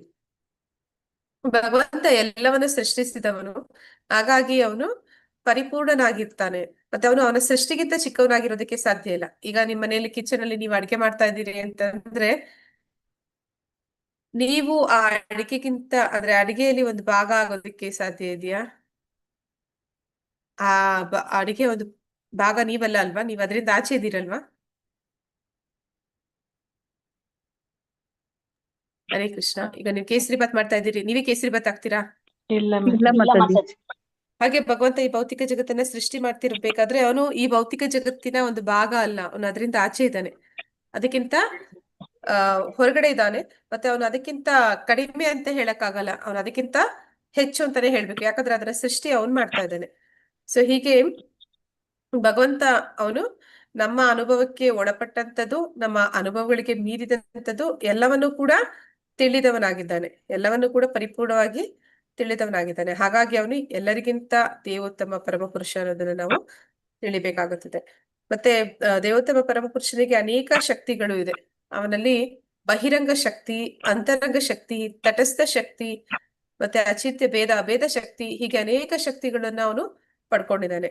ಆ ಒಂದು ವೈಕುಂಠ ಲೋಕಗಳನ್ನ ಅವನು ನಿರ್ವಹಣೆ ಮಾಡೋದಕ್ಕೆ ರಾಧಾರಾಣಿ ಯೋಗಮಾಯೆ ಒಂದು ಅಂತರಂಗ ಶಕ್ತಿಯ ಒಂದು ಸಹಾಯದ ಮೂಲಕ ಅವನು ಎಲ್ಲವನ್ನು ಕೂಡ ಅವನು ತನ್ನ ಒಂದು ನಿಯಂತ್ರಣದಲ್ಲಿ ಇಟ್ಕೋತಾನೆ. ಅದೇ ರೀತಿ ಲೌಕಿಕ ಜಗತ್ತನ್ನ ಅವನು ಮಹಾಮಾಯೆ ಅಂದ್ರೆ ಬಹಿರಂಗ ಶಕ್ತಿಯ ಒಂದು ಅಧೀನದಲ್ಲಿ ಇರಿಸಿದ್ದಾನೆ. ಅದೇ ರೀತಿ ನಾವು ಕೂಡ ಅವನ ಶಕ್ತಿಯ ಒಂದು ಭಾಗಗಳೇ. ಅವನಿಂದ ಬಂದಂತಹ ವಿಭಿನ್ನ ಅಂಶಗಳು ನಮ್ಮನ್ನ ಯಾವ ಶಕ್ತಿ ಅಂತ ಕರೀತಾರೆ? ಬಾಹ್ಯ. ತಟಸ್ಥ ಶಕ್ತಿ. ನಾವು ತಟಸ್ಥ ಶಕ್ತಿಗೆ ಸೇರಿದವರು. ಅಂದ್ರೆ ನಾವು ಬಯಸಿದ್ರೆ, ನಾವು ಇಚ್ಛಿಸಿದ್ರೆ ನಾವು ಆಧ್ಯಾತ್ಮಿಕ ಜಗತ್ತಿಗೂ ಹೋಗ್ಬೋದು. ನಾವು ಇಚ್ಛಿಸಿದ್ರೆ ಇದೇ ಭವಸಾಗರದಲ್ಲಿ ಬಂಧನದಲ್ಲಿ ಮತ್ತೆ ಕೂಡ ಇರ್ಬೋದು. ಹಾಗಾಗಿ ನಮ್ಮನ್ನ ತಟ ಅಂತ ಹೇಳ್ತಾರೆ. ತಟ ಅಂತಂದ್ರೆ ನದಿಯ ತೀರ ಅಂತ. ಒಂದು ಹೆಜ್ಜೆ ನೀವು ಮುಂದೆ ಇಟ್ರೆ ನೀರಿಗೆ ಇಳಿತೀರಿ, ಅದೇ ಒಂದು ಹೆಜ್ಜೆ ಹಿಂದಕ್ಕೆ ಬಂದ್ರೆ ನೀವು ಭೂಮಿ ಮೇಲೆ ಬರ್ತೀರಿ. ಹಾಗೆ ನಾವು ತಟ, ಎರಡು ಆಧ್ಯಾತ್ಮಿಕ ಜಗತ್ತು, ಭೌತಿಕ ಜಗತ್ತು, ಇದೆರಡಕ್ಕೂ ಕೂಡ ಸೇರಿದವರು. ನಮ್ಮ ಇಚ್ಛಾನುಸಾರ ನಾವು ಪ್ರಯತ್ನ ಪಟ್ವಿ ಅಂತಂದ್ರೆ ನಾವು ಮತ್ತೆ ವೈಕುಂಠ ಲೋಕಗಳಿಗೆ ಹೋಗ್ಬೋದು. ಅಥವಾ ನಾವು ಇಲ್ಲೇ ಉಳಿಬೇಕು ಅಂತ ಇಚ್ಛಿಸಿದ್ರೆ, ಆಸೆ ಪಟ್ರೆ ನಾವು ಮತ್ತೆ ಅಂದ್ರೆ ಬದ್ಧಾತ್ಮರಾಗಿಯೇ ಉಳಿಬಹುದು. ಹಾಗಾಗಿ ನಾವು ಕೂಡ ಭಗವಂತನ ತಟಸ್ಥ ಶಕ್ತಿಯಾಗಿದ್ದೀವಿ. ಮತ್ತೆ ಅವನಲ್ಲಿ ಅನೇಕ ಅಚಿಂತ್ಯ ಭೇದ ತತ್ವ, ಇದು ಗೌಡಿಯ ಪರಂಪರೆಗೆ ಸೇರಿರುವಂತದ್ದು. ಈ ಅಚಿಂತ್ಯ ಶಕ್ತಿಗಳು ಅಂದ್ರೆ ಏನು ಅಂದ್ರೆ ಊಹೆಗೆ ನಿಲುಕದಂತದ್ದು. ಅವನನ್ನ ನಾವು ನಮ್ಮ ಒಂದು ಸಣ್ಣ ಮೆದುಳಿನ ಮೂಲಕ, ಆ ಒಂದು ಜ್ಞಾನದ ಮೂಲಕ ಅವನನ್ನ ಕಟ್ಟಿ ಹಾಕೋದಕ್ಕೆ ಸಾಧ್ಯನೇ ಇಲ್ಲ. ಅವನ ಒಂದು ಶಕ್ತಿಗಳನ್ನ ನಾವು ಪರಿಪೂರ್ಣವಾಗಿ ತಿಳ್ಕೊಳ್ಳೋದಕ್ಕೆ ಅಸಾಧ್ಯ ಅಂತ ಹೇಳ್ತೀವಿ. ಅಂತಹ ಶಕ್ತಿಗಳನ್ನೆಲ್ಲ ಅವನು ಹೊಂದಿದ್ದಾನೆ. ಅಂದ್ರೆ ನಾವು ಆಗ್ಲೇ ಹೇಳಿದ ಹಾಗೆ ಅವನು ಭೂಲೋಕ ವೃಂದಾವನದಲ್ಲಿ ಇದ್ದ ಹಾಗೆಯೇ ಇಲ್ಲೂ ಕೂಡ ನಮ್ಮ ಎದುರುಗಡೆ, ನಮ್ಮ ಸುತ್ತ ಇಲ್ಲೂ ಕೂಡ ಇದ್ದಾನೆ. ಅಂತಹ ಒಂದು ಶಕ್ತಿ ನಮ್ಮಿಂದ ಅದು ಊಹೆಗೆ ನಿಲುಕದೇ ಇರುವಂತದ್ದು. ಹೀಗೆ ಭಗವಂತ ಅನೇಕ ಶಕ್ತಿಗಳನ್ನ ಒಳಗೊಂಡಿದ್ದಾನೆ. ಮತ್ತೆ ಅವನು ಈ ಒಂದು ಭೌತಿಕ ಜಗತ್ತು ಏನ್ ಸೃಷ್ಟಿ ಮಾಡಿದ್ದಾನೆ ಅದನ್ನ 24 ಮೂಲ ಅಂಶಗಳಿಂದ ಸೃಷ್ಟಿ ಮಾಡಿದ್ದಾನೆ ಅಂತ ಇಲ್ಲಿ ಹೇಳ್ತಾ ಇದ್ದಾರೆ. ಯಾವ್ದೆಲ್ಲ 24 ಮೂಲ ಅಂಶಗಳು ನಾವು ತಿಳ್ಕೊಂಡಿದೀವಿ 7ನೇ ಅಧ್ಯಾಯದಲ್ಲಿ? 5 ಪಂಚಮಹಾಭೂತಗಳು, 5 ಜ್ಞಾನೇಂದ್ರಿಯಗಳು, 5 ಕರ್ಮೇಂದ್ರಿಯಗಳು, 5 ಇಂದ್ರಿಯ ವಸ್ತುಗಳು, ಮತ್ತೆ ಮನಸ್ಸು, ಬುದ್ಧಿ, ಅಹಂಕಾರ ಮತ್ತೆ ಮಹತ್ತತ್ವ. ಈ 24 ಸೇರಿ ಈ ಒಂದು ಭೌತಿಕ ಜಗತ್ತಿನ ಸೃಷ್ಟಿ ಎನ್ನುವಂಥದ್ದು ಆಗಿರುವಂಥದ್ದು. ಇದೆಲ್ಲವನ್ನು ಕೂಡ ಭಗವಂತ ಅವನು ಹೇಗೆ ಮಾಡ್ತಾನೆ ಅಂತಂದ್ರೆ, ನಾವು ನೋಡ್ತೀವಿ ಭಗವಂತನ ಸ್ವಾಂಶ ವಿಸ್ತರಣೆಗಳು, ಪುರುಷಾವತಾರಗಳು. ಯಾರಿಗಾದ್ರೂ ಗೊತ್ತಿದ್ಯಾ ಭಗವಂತನ ಪುರುಷಾವತಾರಗಳು 3 ಯಾವ್ದೆಲ್ಲ ಅಂತ? ಜಯ ವಿಜಯ. ಅಲ್ಲಲ್ಲ ಮಾತಾಜ. ಅಂದ್ರೆ ಮೊದಲಿಗೆ ಭಗವಂತರಿಂದ ಬರುವಂತದ್ದು ಬಲರಾಮ, ಬಲರಾಮನಿಂದ ಬರುವಂತದ್ದು ಸಂಕರ್ಷಣ, ಮೂಲ ಸಂಕರ್ಷಣ, ಸಂಕರ್ಷಣನಿಂದ ಬರುವಂತದ್ದು 4 ಚತುರ್ವ್ಯೂಹ, ಅದು ವಸುದೇವ, ಅಲ್ಲ ನಾರಾಯಣ ಬರುವಂತದ್ದು, ನಾರಾಯಣನಿಂದ ಬರುವಂತದ್ದು ಚತುರ್ವ್ಯೂಹ, ವಸುದೇವ, ಸಂಕರ್ಷಣ, ಅನಿರುದ್ಧ, ಪ್ರದ್ಯುಮ್ನ.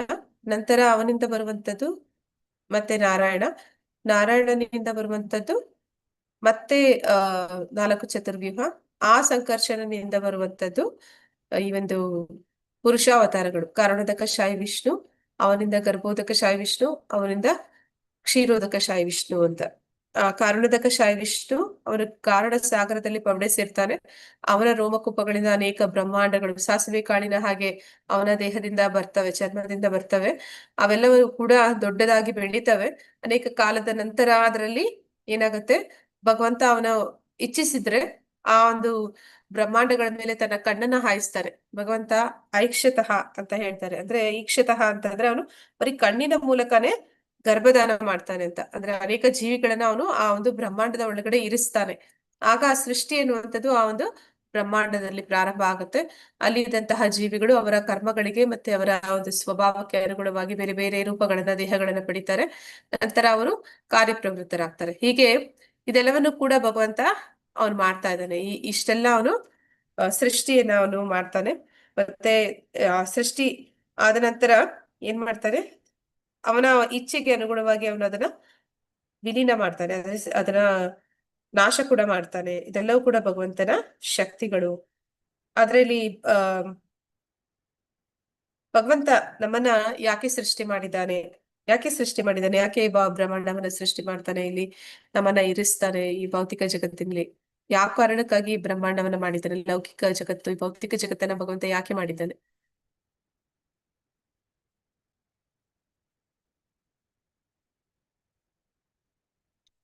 ಉದ್ದೇಶ ಏನು ಅಂತಂದ್ರೆ, ನಮ್ಮೆಲ್ಲರಿಗೂ ಒಂದು ಅವಕಾಶ ಕೊಡ್ತಾ ಇದ್ದಾನೆ ಈ ಭೌತಿಕ ಜಗತ್ತಿನಿಂದ ನಾವು ಹೊರಗಡೆ ಬರೋದಕ್ಕೆ. ಅಂದ್ರೆ ಈಗ 84 ಲಕ್ಷ ಯೋನಿಗಳಲ್ಲಿ 4 ಲಕ್ಷ ಮಾತ್ರನೇ ಮನುಷ್ಯ ಜನ್ಮ ಅಂತ ಹೇಳ್ತಾರೆ. ಉಳಿದ ಎಲ್ಲ 80 ಲಕ್ಷ ಜನ್ಮಗಳು ಪ್ರಾಣಿಗಳು, ಪಕ್ಷಿಗಳು, ಮತ್ತೆ ಕ್ರಿಮಿಕೀಟಗಳು, ಹೀಗೆ ಜಲಚರಗಳು, ಇವೆಲ್ಲ ಆಗಿರುತ್ತೆ.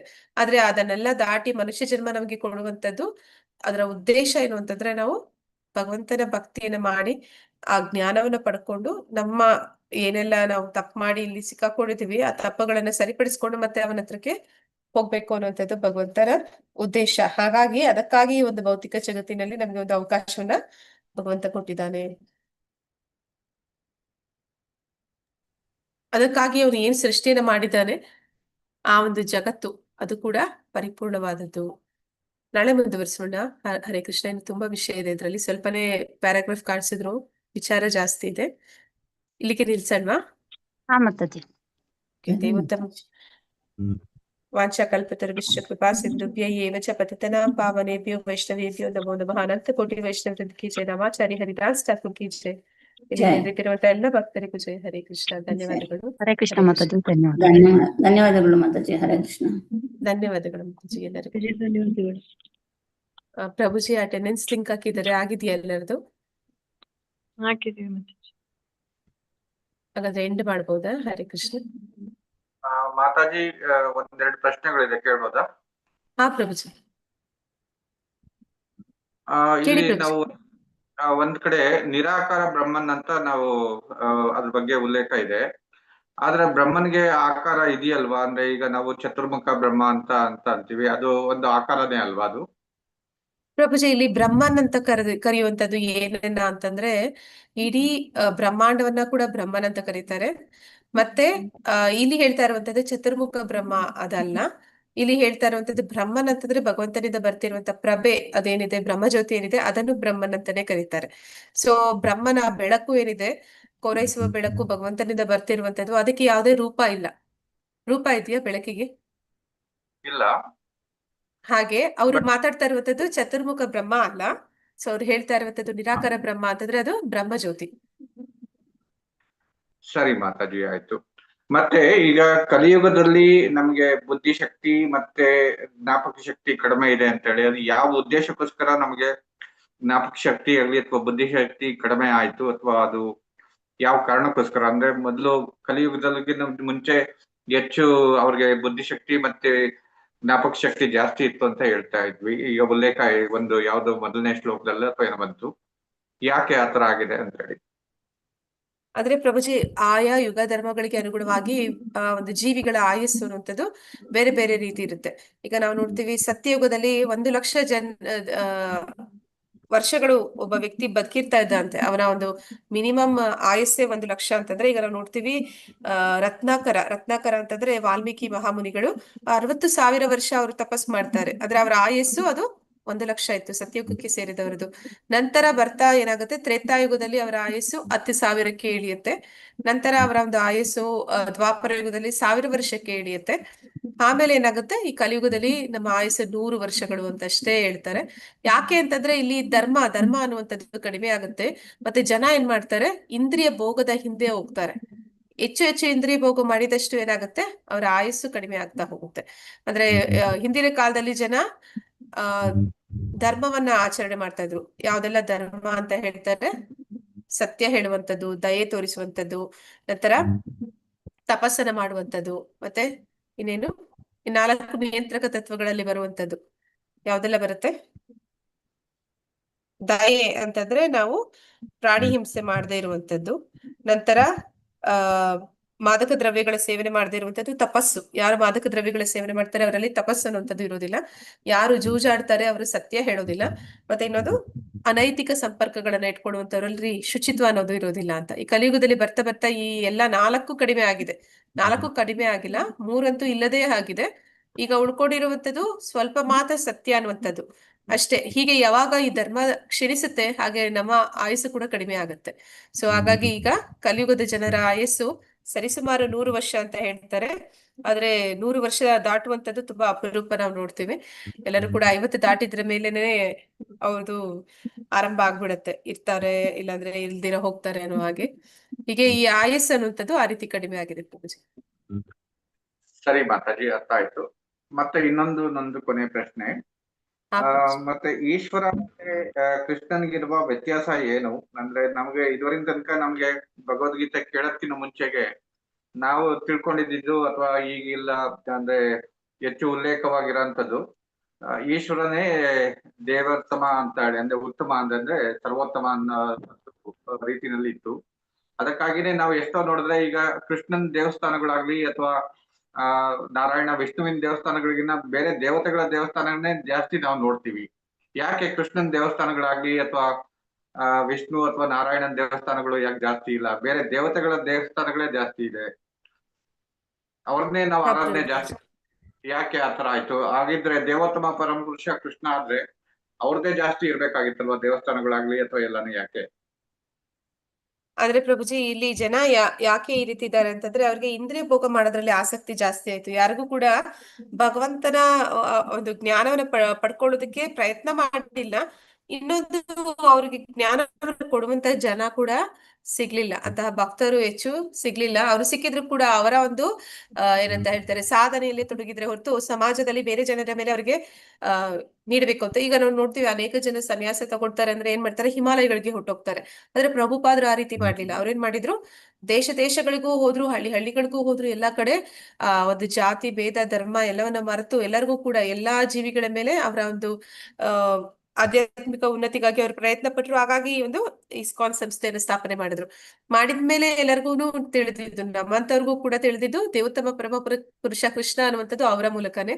ಆದ್ರೆ ನಾವು ಯಾಕೆ ಅದನ್ನ ತಿಳಿದಿಲ್ಲ ಅಂತಂದ್ರೆ, ಇಂದ್ರಿಯ ಭೋಗದಲ್ಲಿ ಇರುವಂತ ಜನರಿಗೆ ಭಗವಂತನ ಮೇಲೆ ಪ್ರೀತಿ ಅನ್ನೋದಕ್ಕಿಂತ ಹೆಚ್ಚಾಗಿ ಅವರ ಆಸಕ್ತಿಗಳು ಆಸೆಗಳು ಈಡೇರಿಸ್ಬೇಕು ಅಷ್ಟೇ. ಅಂದ್ರೆ ಈಗ ಒಂದು ರೇಷನ್ ಅಂಗಡಿಗೆ ಹೋಗಿ ಲಿಸ್ಟ್ ಕೊಡ್ತೀವಿ ನಾವು, ನನಗೆ ಇದು ಬೇಕು ಅಂತ. ಹಾಗೆ ನಮ್ಮ ಲಿಸ್ಟ್ಗೆ ಏನೇನಿದೆ ಅದನ್ನೆಲ್ಲ ಪೂರೈಸೋದಕ್ಕೆ ದೇವತೆಗಳನ್ನ ಭಗವಂತ ಅಲ್ಲಿ ನಿರ್ಮಾಣ ಮಾಡಿದ್ದಾನೆ, ಅವರಿಗೆ ಒಂದು ವ್ಯವಸ್ಥೆ ಮಾಡಿದ್ದಾನೆ.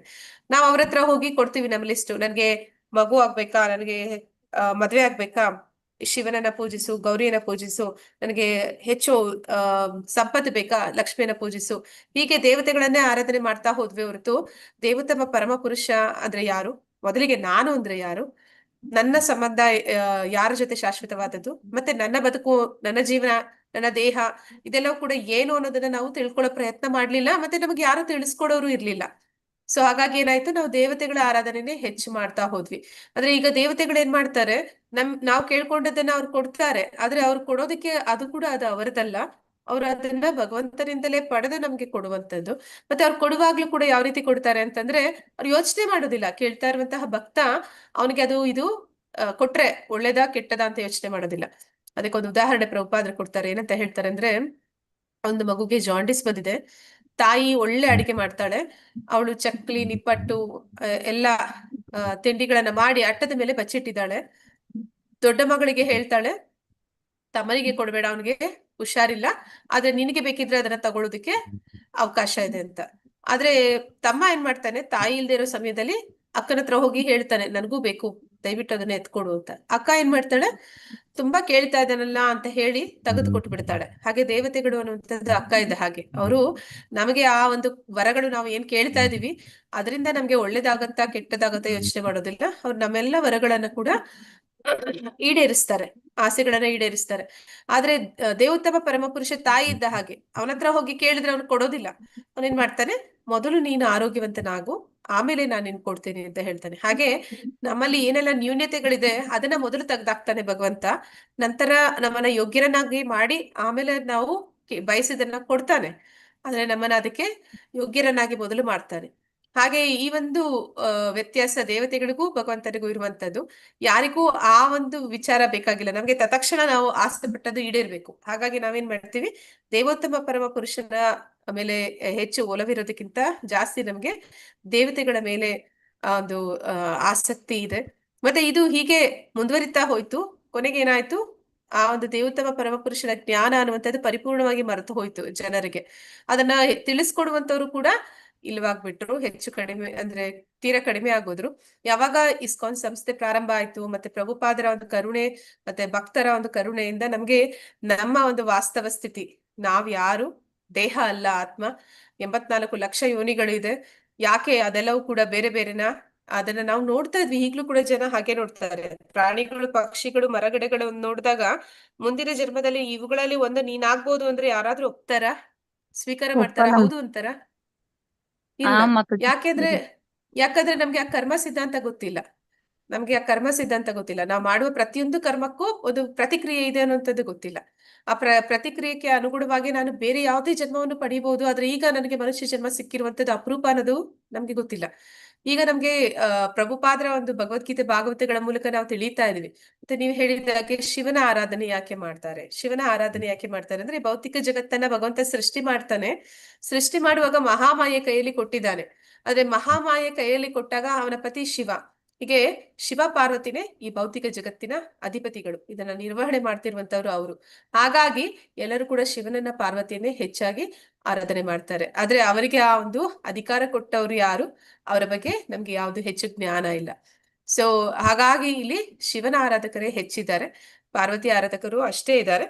ಆದ್ರೆ ದೇವತೆಗಳ ಆರಾಧನೆ ಮಾಡುವಂತವ್ರು ದೇವೋತ್ತಮ ಪರಮ ಪುರುಷರ ಜ್ಞಾನವನ್ನ ಹೆಚ್ಚು ಬೆಳೆಸ್ಕೊಂಡಿಲ್ಲ, ತಿಳ್ಕೊಂಡಿಲ್ಲ. ತಿಳ್ಕೊಂಡಾದ್ಮೇಲೆ ನಮ್ಗೆ ಗೊತ್ತಾಗತ್ತೆ ವೈಕುಂಠ ಲೋಕಗಳಿದೆ, ಆಧ್ಯಾತ್ಮಿಕ ಜಗತ್ತು ಅನ್ನುವಂಥದ್ದಿದೆ. ನಾವು ಈ ಭೌತಿಕ ಜಗತ್ತಿನಲ್ಲಿ ಜನ್ಮ ಮೃತ್ಯು ಜರಾವ್ಯಾಧಿ ಇದು ನಡೀತಾನೆ ಇರುತ್ತೆ. ಮತ್ತೆ ಇಲ್ಲೆಲ್ಲ ಕಷ್ಟಗಳು ದುಃಖಗಳು ಸದಾ ಇರುತ್ತೆ. ಇದರಿಂದ ನಮ್ಗೆ ಬಿಡುಗಡೆ ಬೇಕು ಅಂತಂದ್ರೆ ನಾವು ನಮ್ಮನೆಗೆ ಹೋಗ್ಬೇಕು, ನಾವು ಯಾರ ಮಕ್ಕಳು ಅನ್ನೋ ತಿಳ್ಕೋಬೇಕು, ನಮ್ಮನೆಗೆ ನಾವು ಹೇಗೆ ಹೋಗ್ಬೇಕು ಅದನ್ನ ನಾವು ಅರ್ಥ ಮಾಡ್ಕೋಬೇಕು ಅನ್ನೋದನ್ನ ನಮ್ಗೆ ಈ ಭಗವದ್ಗೀತೆ ಭಾಗವತಗಳು ಜ್ಞಾನವನ್ನ ಕೊಡುತ್ತೆ. ಪ್ರಭುಜಿ ಹರೇ ಕೃಷ್ಣ. ಸರಿ ಮಾತಾಜಿ, ಅರ್ಥ ಆಯ್ತು. ಮಾತಾಜಿ ಮತ್ತೆ ಥ್ಯಾಂಕ್ ಯು ಮಾತಾಜಿ. ಒಬ್ಬೊಬ್ರೆ ಹೇಳಿ. ಧನ್ಯವಾದಗಳು ಇಲ್ಲ. ಪ್ರಭುಜಿ. ಹೇಳಿ ಮಾತಾಜಿ. ಮತ್ತೆ ಶಿವನ ದೇವಸ್ಥಾನಗಳು ಎಷ್ಟಿದ್ಯೋ ಕೃಷ್ಣ ದೇವಸ್ಥಾನಗಳು ಅಷ್ಟೇ ಐತೆ ಮಾತಾಜಿ. ಆದ್ರೆ ಕೃಷ್ಣ ಹೆಸರಲ್ಲಿಲ್ಲ. ಚನ್ನಕೇಶವ, ವೆಂಕಟರಮಣ ಸ್ವಾಮಿ, ವೇಣುಗೋಪಾಲ, ಈ ತರ ತುಂಬಾ ದೇವಸ್ಥಾನಗಳು ಎಲ್ಲ ಊರಲ್ಲೂ ಇದೆ. ಶನಿವಾರ ಬಂದ್ರೆ ಆ ಕಾಲದಿಂದ ಭಜನೆಗಳು ನಡೆಯುತ್ತೆ, ಎಲ್ಲಾ ಮಾಡ್ತಿದ್ದಾರೆ. ಆದ್ರೆ ಈ ತರ ಮಾಡ್ತಿಲ್ಲ. ಕೃಷ್ಣ ಪ್ರಜ್ಞೆ ಪ್ರಭುಪಾದ್ರಿಂದ ನಮ್ಗೆಲ್ಲ ಗೊತ್ತಾಗಿದೆ. ಆದ್ರೆ ಶಿವನ ವಿಗ್ರಹಗಳು ಎಲ್ಲೂ ಇಲ್ಲ. ಮತ್ತೆ ಬರೀ ಲಿಂಗ ಇದೆ. ಆದ್ರೆ ಪರಮಾತ್ಮಂದು ಎಲ್ಲಾ ಕಡೆ ಇದೆ ಮಾತಾಜಿ. ತಿರುಪ್ತಿ ಅಲ್ಲಿ ಅವರು ಎಲ್ಲಿ ಯಾವ ಪ್ರಾಂತ್ಯದಲ್ಲಿ ಬಂದು ಲೀಲೆ ಮಾಡಿದಾರೋ ಅಲ್ಲಲ್ಲಿ ಎಲ್ಲಾ ಕಡೆನೂ ಸ್ಥಾಪನೆ ಮಾಡಿದ್ದಾರೆ ಮಾತಾಜಿ. ಗೋಪಿನಾಥ ಬೆಟ್ಟ ಅಂತಾರೆ, ವೇಣುಗೋಪಾಲ ಸ್ವಾಮಿ ಅಂತಾರೆ, ಮತ್ತೆ ಚನ್ನಕೇಶವ ಅಂತಾರೆ, ತಿಮ್ರಾಯ ಅಂತಾರೆ. ತುಂಬಾನೇ ಇದೆ ಮಾತಾಜಿ ಹೇಳ್ಬೇಕು ಅಂದ್ರೆ. ಆದ್ರೆ ಅವ್ರ ಮನೆ ದೇವರು ಆದ್ರೆ ಮಾತಾಜಿ ಅಲ್ಲಿ ಪೂಜೆ ಮಾಡುವಂತ ಆಚಾರ್ಯರು ಕೂಡ ಅವರಿಗೆ ಕೂಡ ಜ್ಞಾನ ಗೊತ್ತಿಲ್ಲ. ಅಂದ್ರೆ ಏನಂತ ಹೇಳ್ತಾರೆ, ಇಲ್ಲ. ಬ್ರಾಹ್ಮಣ ಅಂತಂದ್ರೆ ಬ್ರಹ್ಮ ಜ್ಞಾನವನ್ನ ತಿಳಿದಿದ್ದಾನೆ, ಅವನು ಸಾತ್ವಿಕ ಗುಣದಲ್ಲಿ ಏನೆಲ್ಲ ಅನುಷ್ಠಾನ ಮಾಡ್ಬೇಕು ಅದೆಲ್ಲ ತಿಳಿದಿದ್ದಾನೆ. ಅದರಿಂದ ಆಚೆಗೆ ಕೃಷ್ಣನ ವಿಜ್ಞಾನವನ್ನ ತಿಳಿದಿಲ್ಲ ಅಂತ. ಕೃಷ್ಣ ವಿಜ್ಞಾನ ತಿಳಿದವನು ಮಾತ್ರನೇ ವೈಷ್ಣವ. ಸೊ ಹಾಗಾಗಿ ಹೌದು. ಅವರೆಲ್ಲ ಬ್ರಾಹ್ಮಣ ಹಂತದಲ್ಲಿದ್ದಾರೆ ಹೊರತು ವೈಷ್ಣವರ ಹಂತಕ್ಕೆ ಹೋಗೋದಿಲ್ಲ. ವೈಷ್ಣವರ ಹಂತಕ್ಕೆ ಹೋದ್ರು ಅಂತಂದ್ರೆ ಆ ಜ್ಞಾನವನ್ನ ಅವರು ಬೇರೊಬ್ಬರಿಗೆ ಕೊಡೋದಕ್ಕೆ ಸಾಧ್ಯ ಆಗುತ್ತೆ. ಅಂದ್ರೆ ಅವರು ಬರೀ ಆಚರಣೆ ಮಾಡ್ತಿದ್ದಾರೆ ಹೊರತು ಅದರ ಪರಿಪೂರ್ಣ ಜ್ಞಾನವನ್ನ ಅವರು ಪಡ್ಕೊಂಡಿರ್ಬೋದೇನೋ, ಪಡ್ಕೊಂಡಿದ್ರು ಅವರು ಯಾರಿಗೂ ಇತರರಿಗೆ ಹಂಚಿಲ್ಲ ಅಂತಾನೆ ಹೇಳ್ಬೇಕು. ಹೌದು ಮಾತಾಜಿ. ಶಿವನ ಒಂದು ಆರಾಧನೆ ಕೂಡ ಅವನನ್ನ ಆರಾಧನೆ ಲಿಂಗದ ರೂಪದಲ್ಲೇ ಮಾಡುವಂಥದ್ದು, ಆತ್ಮಲಿಂಗ ಅಂತ ಹೇಳಿ ಲಿಂಗದ ರೂಪದಲ್ಲೇ ಮಾಡುವಂಥದ್ದು. ಆದ್ರೆ ಅವನು ಈ ಒಂದು ಏನಂತ ಹೇಳ್ತಾರೆ, ಹೆಚ್ಚಾಗಿ ಬದ್ಧಾತ್ಮರು ಯಾರಿದ್ದಾರೆ ಅವರು ತಮೋ ಗುಣದಲ್ಲಿ ಇರ್ತಾರೆ. ತಮೋ ಗುಣದಲ್ಲಿ ಇರುವಂತವ್ರು ಯಾವಾಗ್ಲೂ ಕೂಡ ಶಿವನ ಮತ್ತೆ ಪಾರ್ವತಿಯ ಆರಾಧನೆ ಮಾಡುವಂತವ್ರೇ ಆಗಿರ್ತಾರೆ. ಹೌದು ಮಾತಾಜಿ. ಆದ್ರೆ ಭಗವಂತನ ಅದ್ರಲ್ಲೂ ಲೀಲೆಗಳಾದಂತದ್ದು ಹಿಂಗ ತುಂಬಾ ಪ್ರಜ್ಞೆ ಅವರಲ್ಲೂ ಚೇಂಜ್ ಆಗಿದ್ದಾರೆ ಮಾತಾಜಿ. ಬ್ರಹ್ಮ ಸಮಾಜ ಅಂತ ಮಾಡಿ ಅವರು ಈರುಳ್ಳಿ ಬೆಳ್ಳುಳ್ಳಿ ತಿನ್ನೋದಿಲ್ಲ. ಅವರು ಸ್ವಲ್ಪ ಚೇಂಜ್ ಆಗ್ತಿದ್ದಾರೆ ಅನ್ಸುತ್ತೆ. ಸತ್ವಗುಣಕ್ ಬರಕ್ ಮಾತಾಜಿ. ಪ್ರಯತ್ನ ಪಡ್ತಿದ್ದಾರೆ. ಅಂದ್ರೆ ಈ ಬ್ರಾಹ್ಮಣರೆಲ್ಲರೂ ಕೂಡ ಹಾಗೆ ಮಾತಾಜಿ. ಬ್ರಾಹ್ಮಣರು ಅಂತ ನಾವ್ ಯಾರನ್ನ ಕರಿತೀವಿ, ಅವರು ಹೌದು. ಎಲ್ಲ ಏನಂತ ಹೇಳ್ತಾರೆ, ತಪಸ್ ಮಾಡ್ತಾರೆ, ವ್ರತ ಮಾಡ್ತಾರೆ, ನಿಯಮಗಳನ್ನ ಮಾಡ್ತಾರೆ, ಎಲ್ಲವನ್ನೂ ಅನುಷ್ಠಾನ ಮಾಡ್ತಾರೆ. ಆದ್ರೆ ಏನು ಒಂದು ಅಂತಂದ್ರೆ ಆ ಆ ಒಂದು ಏನಿದೆ ಸಾಧನೆ ಏನಿದೆ ಅದರಲ್ಲಿಯೇ ಜಾಸ್ತಿ ಹೆಚ್ಚು ಸಮಯ ಕೊಡ್ತಾರೆ ಹೊರತು ಅದರಿಂದ ಆಚೆಗೆ ಜ್ಞಾನವನ್ನ ಬೆಳೆಸ್ಕೋಬೇಕು ಮತ್ತೆ ಅದನ್ನ ಹಂಚ್ಬೇಕು ಅನ್ನೋ ಪ್ರಯತ್ನವನ್ನ ಬಿಟ್ಟು ಬಿಟ್ಟಿದ್ದಾರೆ. ಭೌತಿಕ ಬ್ರಾಹ್ಮಣನ ಜ್ಞಾನದಲ್ಲಿ ಅಂದ್ರೆ ತುಂಬೋಗಿದ್ದಾರೆ ಅವನು ಮಾತಾಜಿ. ಆದ್ರೆ ಅದನ್ನ ಬೇರೆಯವ್ರಿಗೆ ಕೊಡೋದಿಲ್ಲ. ಅವರು ಬರೀ ಅನುಷ್ಠಾನ ಪ್ರಯತ್ನ ಮಾಡ್ತಾರೆ. ಈಗ ನಾವು ನೋಡ್ತೀವಿ ನಿರಾಕಾರವಾದಿಗಳು ಅಥವಾ ಈ ಒಂದು ಯೋಗಿಗಳು ಏನ್ ಮಾಡ್ತಾರೆ, ಅವ್ರು ತುಂಬಾ ಕಷ್ಟ ಪಡ್ತಾರೆ. ತಪಸ್ಸು ಅವರ ಸಾಧನೆ ಅನ್ನುವಂಥದ್ದು ತುಂಬಾ ಗಂಭೀರವಾಗಿ ಅವ್ರು ಮಾಡ್ತಾರೆ. ಆದ್ರೆ ಅದರಿಂದ ಆಚೆ ಭಕ್ತಿ ಸೇವೆಗೆ ಅವ್ರು ಬರೋದಿಲ್ಲ. ಭಕ್ತಿ ಸೇವೆಗೆ ಬಂದಿಲ್ಲ ಅಂತಂದ್ರೆ ಅದು ಪರಿಪೂರ್ಣ ಆಗೋದಿಲ್ಲ. ಮಾತಾಜಿ ಬರಲ್ಲ ಭಕ್ತಿ ಸೇವೆಗೆ. ಅವರು ಹೋಮ ಮಾಡ್ತಾರೆ, ಮತ್ತೆ ದುಡ್ಡು ತಗೋತಾರೆ, ಹೋಗ್ತಾ ಇರ್ತಾರೆ ಅಷ್ಟೇ. ಅವ್ರು ಏನಿದೆ ತಗೊಂಡ್ ಹೋಗ್ತಾ ಇರ್ತಾರೆ. ಬ್ರಾಹ್ಮಣರ ಕೆಲ್ಸನೇ ಅಷ್ಟು. ಈಗ ಆತರ ಆಗ್ಬಿಟ್ಟಿದೆ. ಅವತ್ತು ಹಿಂದಿನ ಕಾಲದಲ್ಲಿ ಆ ರೀತಿ ಇರ್ಲಿಲ್ಲ. ಅಂದ್ರೆ ನಾನು ಒಂದು ಬ್ರಾಹ್ಮಣನ ಕಾರ್ಯ ಮಾಡಿದ್ರೆ ದಾನ ತಗೋತಾನೆ ಹೊರತು ಅವನು ಸಂಬಳ ತರ ಅವನು ಫಿಕ್ಸ್ ಆಗಿ ಇಷ್ಟು ದುಡ್ಡು ಅಂತ ಮಾತಾಡಿ ತಗೋತಾ ಇರ್ಲಿಲ್ಲ. ಅವನಿಗೆ ಬೇಕಾಗಿರೋ ಅವಶ್ಯಕತೆಗಳನ್ನ ಯಾರು ಮಾಡಿಸ್ತಾರೆ ಅವರು ಅವ್ರಿಗೆ ಬೇಕಾಗಿರುವಂತದನ್ನ ಕೊಡ್ತಿದ್ರು.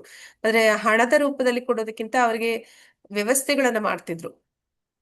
ಈಗ ಯಾವ ರೀತಿ ಇದೆ ಅಂದ್ರೆ ಬಿಸ್ನೆಸ್ ತರ ಅಥವಾ ಯಾವ್ದೋ ಒಂದು ಸ್ಯಾಲರಿಗೆ ಕೆಲಸ ಮಾಡೋರ್ ತರ ಮುಂಚೆನೆ ಅವ್ರಿಷ್ಟು ಫಿಕ್ಸ್ ಹೇಳ್ಬಿಟ್ಟಿರ್ತಾರೆ ಆಗ್ಬಿಡ್ತಾರೆ. ಮಾತಾಜಿ, ಒಂದ್ ಪೂಜೆಗೆ ಇಷ್ಟು ಅಮೌಂಟ್ ಅಂತ ಮುಂಚೆನೆ ಹೇಳಿರ್ತಾರೆ. ಅಷ್ಟು ಅಮೌಂಟ್ ಕೊಡ್ಬೇಕು, ಹೋಗ್ತಿರ್ಬೇಕಷ್ಟೆ. ಆ ರೀತಿ ಇರ್ತಾರೆ. ಮತ್ತೆ ಅವರು ಯಾವ ರೀತಿ ಆಗ್ಬಿಟ್ಟಿದ್ದಾರೆ ಅಂದ್ರೆ ಅವರು ಮೊಬೈಲ್ಗಳಲ್ಲಿ ತಗೊಂಡು ಆ ಮಂತ್ರಗಳನ್ನ ಇಟ್ಟಿರ್ತಾರೆ. ಮತ್ತೆ ಅವುಗಳನ್ನೆಲ್ಲ ಜಸ್ಟ್ ಹಾಗೆ ಯಾಂತ್ರಿಕವಾಗಿ ಓದ್ತಾರೆ ಹೊರತು ಅದನ್ನ ಅವ್ರು ನಿಜವಾಗ್ಲೂ ಅರ್ಥ ಮಾಡ್ಕೊಂಡಿದಾರ, ಸರಿಯಾಗಿ ಉಚ್ಚಾರಣೆ ಮಾಡ್ತಿದಾರ, ಇದೆಲ್ಲ ನಾವು ಹೇಳಕ್ಕಾಗಲ್ಲ. ಅಂದ್ರೆ ಹೇಗೆ ಅಂತಂದ್ರೆ ಅವ್ರನ್ನ ಬ್ರಾಹ್ಮಣರಂತ ಕರಿಕಾಗಲ್ಲ, ದ್ವಿಜ ಬಂಧುಗಳು ಅಂತಲೇ ಹೇಳ್ಬೇಕಾಗತ್ತೆ. ಹೌದು ಮಾತಾಜಿ, ನಮ್ಗ್ ಗೊತ್ತಿರಲ್ವಲ್ಲ ಏನ್ ಹೇಳ್ತಿದ್ದಾರೆ ಮಂತ್ರಾಗ್ಲು ಅಂತ, ನಮಗ್ ಗೊತ್ತಿರಲ್ಲ. ಅವ್ರು ಹೇಳ್ತಿರ್ತಾರೆ, ನಾವ್ ಕೇಳ್ತಿರ್ತೀವಿ, ರಿಪೀಟ್ ಮಾಡ್ತಿರ್ತಾರೆ ಅದನ್ನೇನೆ. ಹೌದು.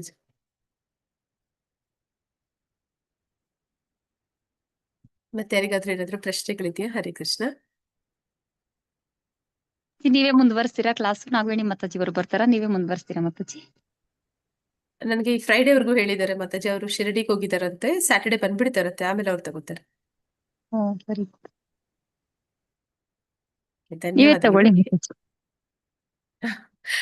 ನಮಗೆ ಸ್ಯಾಟರ್ಡೆ ಕ್ಲಾಸ್ ಅಂದ್ರೆ ಸ್ಯಾಟರ್ಡೇನೂ ಇದೆಯಾ ಮಾತಾಜಿ ನಿಮ್ಗಿದು? ಇಲ್ಲ, ಒಂದೊಂದ್ ದಿವಸ ಇರಲ್ಲ ಮಾತಾಜಿ. ಮಾತಾಜಿ ಎಲ್ಗಾದ್ರೂ ಹೋಗಿದ್ರೆ ನಾಗವೇಣಿ ಮಾತಾಜಿ ತಗೊಳಲ್ಲ. ಸ್ಯಾಟರ್ಡೆ ಸಂಡೇ ಇಲ್ಲ ಅಂತ ಹೇಳ್ತಾರೆ. ಹಾ ಹಾ, ನನ್ಗೆ ಗೊತ್ತಿರ್ಲಿಲ್ಲ ಮಾತಾಜಿ. ಅವರು ಸ್ಯಾಟರ್ಡೇನೂ ಇದೆ ಅಂತ ಹೇಳ್ದಂಗಿತ್ತು. ನಾನು ಹೇಳ್ದೆ ಅದೇ ನಮ್ಗೆ ಭಕ್ತಿ ವೃಕ್ಷ ಲಾಸ್ಟ್ ವೀಕ್ ಆಗಿಲ್ಲಲ್ಲ, ಈ ಹಾ ಹಾ ವೀಕ್ ನಾನು ಮಾಡ್ಲೇಬೇಕು ಅಂತ ಹೇಳಿದ್ದೆ. ಸೊ ಇಲ್ಲ ಸ್ಯಾಟರ್ಡೆ ನಾನು ಬಂದ್ಬಿಡ್ತೀನಿ, ನಾನು ತಗೋತೀನಿ ಅಂತ ಹೇಳಿದ್ರು. ಹಾ, ಸರಿ ಮಾತಾಜಿ. ಹರೇ ಕೃಷ್ಣ. ಹರೇ ಕೃಷ್ಣ ಮಾತಾಜಿ, ಧನ್ಯವಾದಗಳು. ಏನ್ ಮಾಡೋಣ? ಹಾ ಮಾತಾಜಿ ಮಾಡಿ. ಎಲ್ಲರಿಗೂ ತುಂಬಾ ತುಂಬಾ ಧನ್ಯವಾದಗಳು ಬಂದಿದ್ದಕ್ಕಾಗಿ. ಹರೇ ಕೃಷ್ಣ.